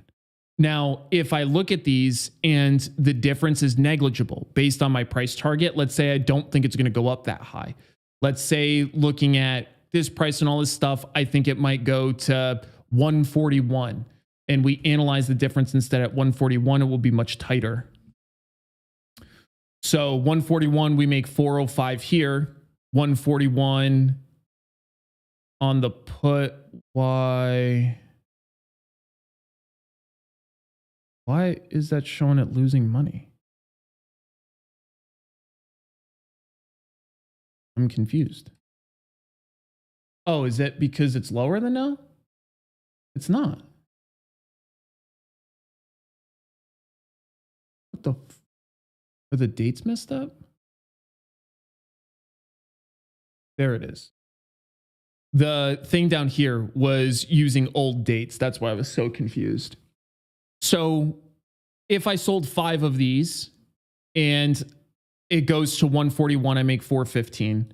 if I buy one of these, I make 195. So now it's actually stacking in favor of selling. And then I also have the secondary benefit of expecting maybe some sort of expansion in vol, but I don't care. Like the selling perspective still makes more money here. So the dominant feature is still direction. That's the takeaway there. Cool. Let me know if that makes sense for you. Next is from Peter. When you sell a put versus buying a call for a bullish thesis, doesn't selling the put have a higher probability of making money depending on the delta you choose? Yep, it does. And you can calculate all of that stuff depending on how you intend to manage it. That's an important element because let's use the same example that we're looking at now. And I'm just going to reduce it to, we'll keep it at a 5 lot. And let's say that I'm going to manage this trade, meaning if it goes to different prices, I'm going to exit. So let's say that I'm going to exit if it goes below this handle, the 128. Let's say it goes to 128 and that's where I would exit. Well, if I go in here and I take a look at 128, let's say that I'm going to have this trade on for 2 weeks and I take a look at the probability of touching 128. The probability of touching 128 is 30% chance. So what I'm showing you is that that higher probability will help you. But if you're going to manage it based on different touches like this, in terms of a directional trading approach, that benefit actually decreases a little bit. Not a ton, but it decreases a little bit. So what that ends up meaning for you is then we can analyze at the 128 loss handle which one of these looks better based on how much you can make, and then you can literally conduct an expected return calculation. So if we take a look at the 128, let's say that we think it's going to go between 141 and 128. Those are our two targets. And let's go into the scratch here so that, is there not an expected return in here? That's annoying. Give me 1 sec. I'm just going to drop an expected return calculation in here. And then I'll get rid of whatever all this nonsense is. Okay. And let's do this one.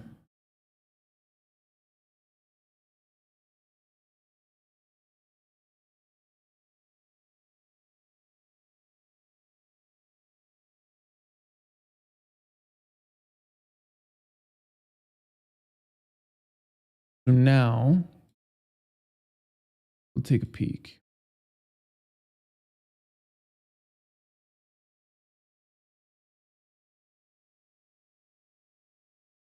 Our target is going to be the 142 for the profit. Our loss is going to be 128. This will be for the long call. This will be for the short puts.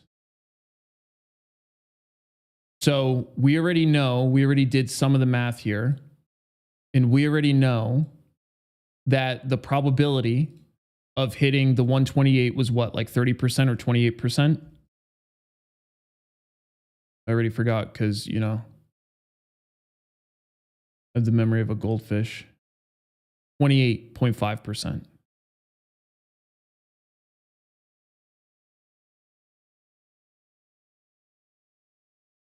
And then the probability of us hitting 142 in that same time frame, 64.4%. This is based on our managed targets, 64.4, meaning once it hits these levels, we would do something. And depending on what it is that we would do. So now let's take a look at the P&L at these levels. So the long call at 142 and 128. Let me push this down so that we can look at this stuff at the same time.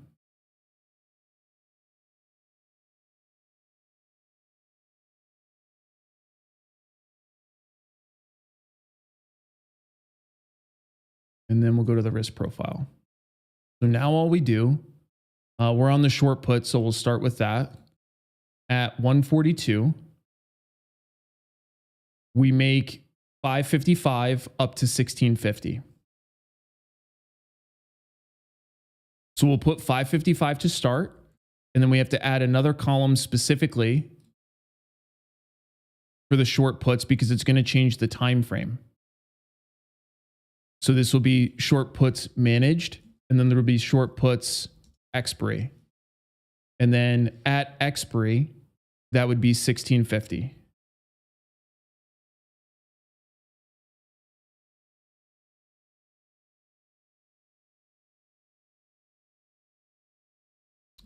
Now,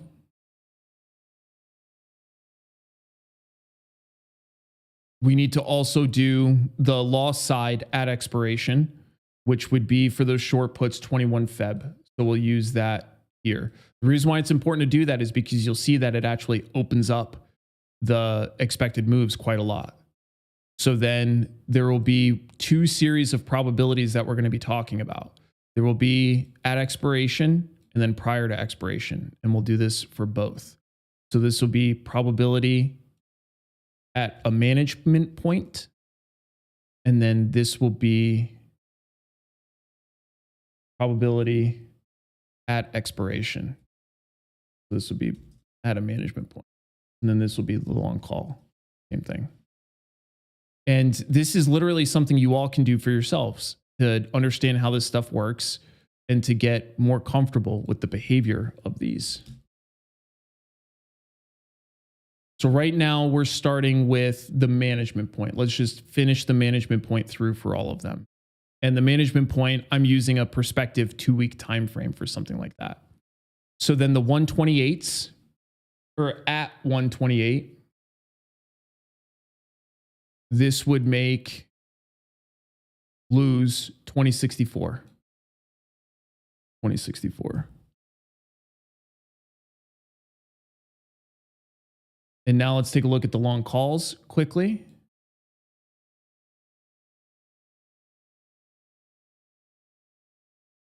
At the profit target of 142, our long call itself would make 195. And then at 128, it loses 530. So these are, it's not a totally fair comparison because you could tell by these numbers, we're using a different overall size and scope, right? Because I didn't actually do the math to see for regulation T how many calls I could put on, but it doesn't matter. You'll still see the important output here. So now let's take a look, update the probabilities based on at expiration. So the probability of hitting 142 and being there at expiration, we have to update this. So expiration for the short puts is 21 Feb here. And the probability of 142 is 37. Realistically, the top side doesn't matter that much actually as we're looking at this. For the short put, what matters is our strike, which is the 131.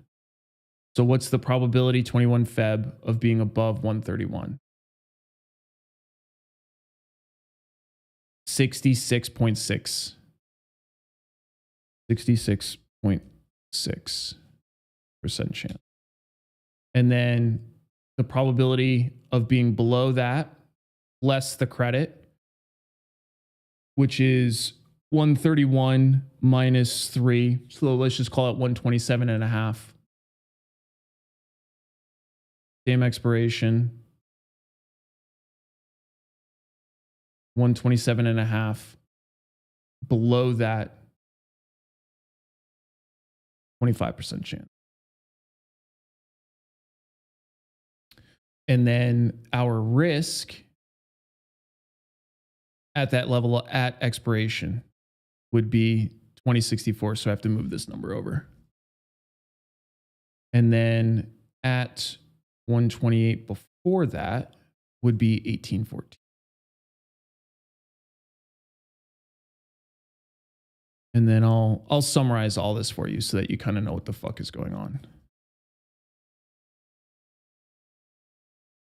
So then the short puts at 142 before will be 583. That's good. Okay, so now let's take a look at the long calls really quick. Long call at 142 will be like 527. And then at 128, I'm an idiot. At 142 will be 266. And then 128 would be 522. Negative 5. And then this is negative. And then this is negative 5. And this. Cool.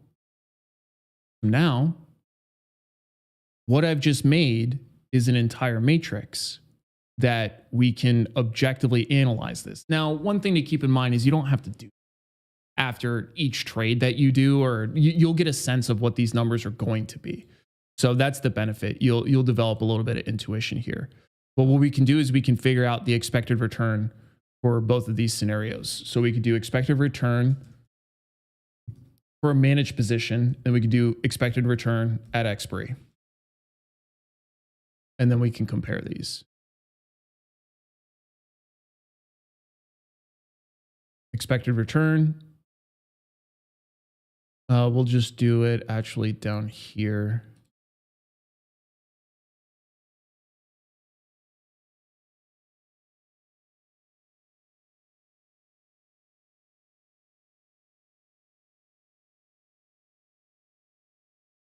So this will equal this.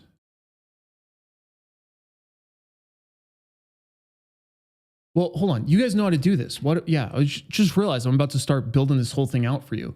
But you guys know how to do this, right? So if we take a look and compare the two different strategies, we would have an expected return for the long call, and we would have an expected return. So this should be expected return for managed. This will be expected return for managed. And there will be two different expected returns. There will be one for the long call, and then there would be one for the short puts. And then you literally make the decision based on this. So then there would be an expected return at expiration for the long call, an expected return at expiration for the short puts. And then you compare these. And now you can make an actual decision. And I think you guys already know how to do this. I'll show you hold on. I think you guys, well, let's just do the first one and then I'll have you guys do the other ones. So let's do the expected return for the long call. The expected return for the long call is the win probability, or the win size times the win probability.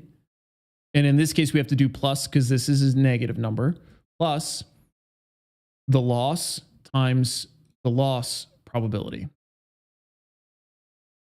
And then for the short put, the win size times the win probability plus the loss times the loss probability.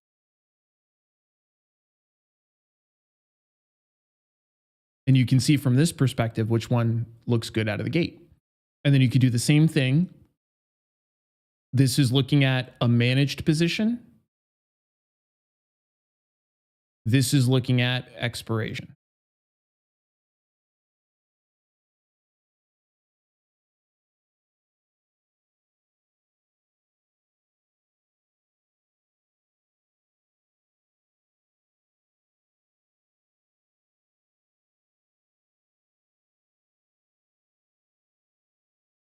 And then you can literally make the comparison. Which one of these fits better? So you guys can fill out this other side because you guys can obviously follow along with what I did. And when you have the answer to this side, again, either throw it as a comment, throw it in the chat, or throw it in the Discord. And let me get through the rest of these, and then your boy is going to wrap up.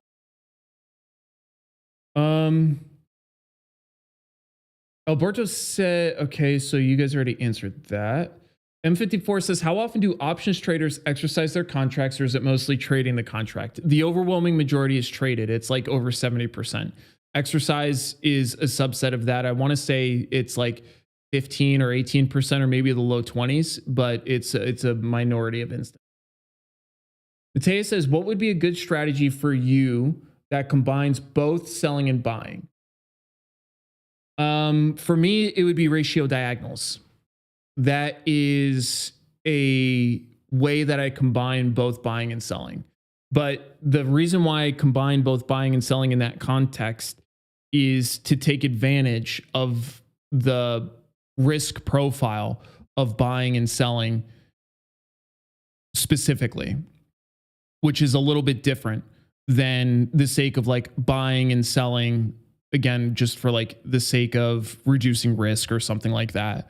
For me, when I'm including both buying and selling components of a trade, it's for a very, very specific risk profile. It's not because I'm trying to like reduce risk. The thing is traders get obsessed with reducing risk with their positions. And thus, in doing so, you inherently reduce your profitability. And becoming too risk adverse literally becomes a disease. It becomes a really, really big thing that we like the feeling of it. It's less scary.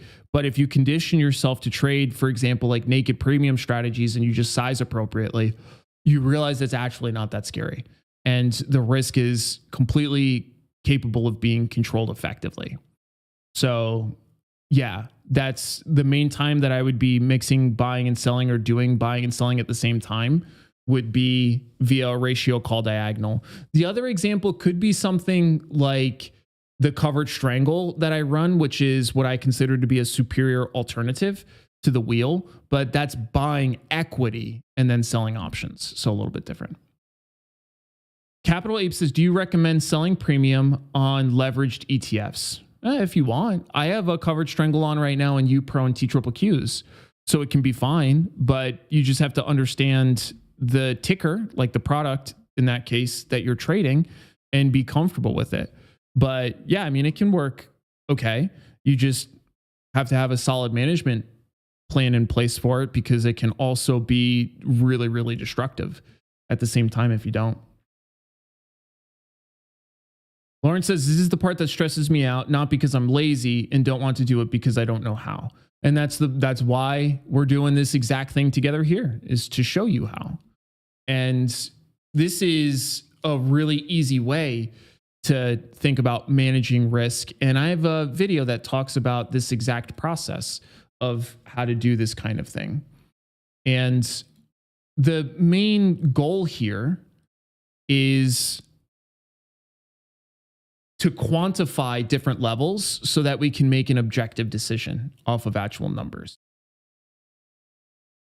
Mark says, for long calls, are we better off targeting strikes in the money or out of the money? And how far in and out is there a method to madness in picking the strikes? There absolutely is. There's an entire science behind it. And you guessed it, I have a video that walks through literally that entire process in detail on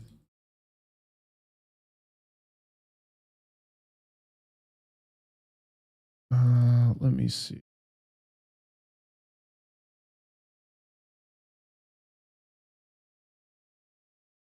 Where is it at?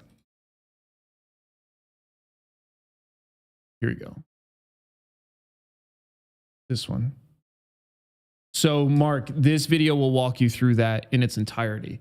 There's a lot to it. That's why it's not a small question. I literally think that video I just dropped in there is like 20 minutes long.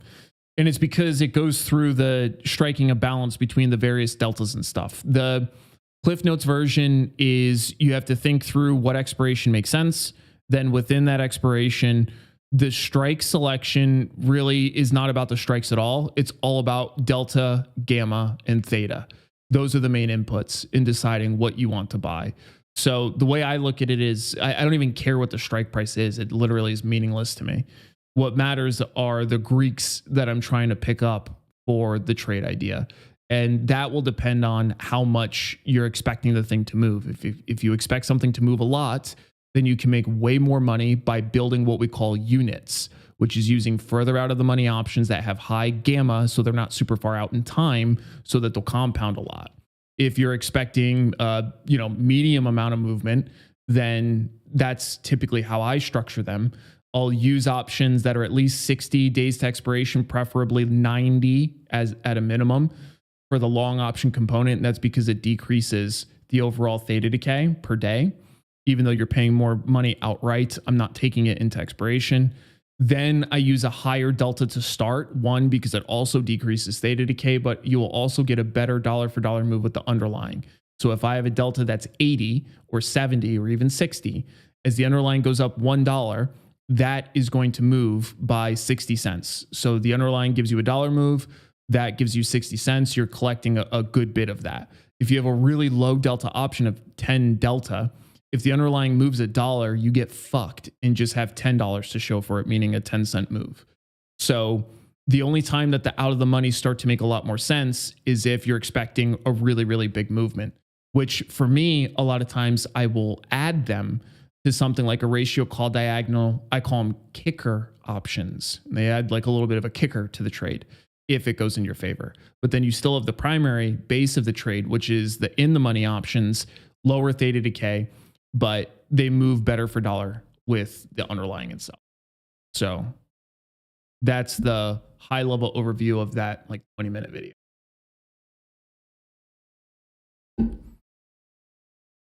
Sweet. All right, guys, I am tired. I really enjoy doing these. I try to make sure I'm doing a good job for you guys. I want to give you really, really good information as best as I possibly can. The only thing I ask from you all is if you can, please share what we're doing with other people. The reason why I care about that so much is you could tell there's not even ads that run during the live stream or anything. Like I literally make nothing from doing this, but this is the pay it forward part of what that mentor did for me. And to be clear, he never did anything like this for me. He doesn't even know how to trade. That's funny. But he's the one that introduced me to investing. And I feel so indebted because of where and how it's changed the trajectory of my life. And I know how important this stuff can be for people. So that's the main thing that you guys can do to help me with this, is literally just to share it with other people that are trying to figure out how to trade options, because there's so much information out there that's a lot of it is meant in good faith, but it's just not great information, unfortunately. So my goal is to try and connect people with better information, and not all of it's going to be mine. Like one of the biggest books I recommend is Options as a Strategic Investment, stuff like that. So yeah, hope this session was useful. Absolutely enjoy talking about this stuff. We have a big one set up for next week. Lauren, the homie, just hooked people up, 5 people with Outlier trading memberships. Really, it's just a way to support the channel. So super, super thankful for doing that and hooking some people up. And yeah, if you guys need anything, you guys can hit me up in the Discord, in the comments, whatever. Happy to help as best I can. Be an outlier. I'll see you guys later. Enjoy the weekend.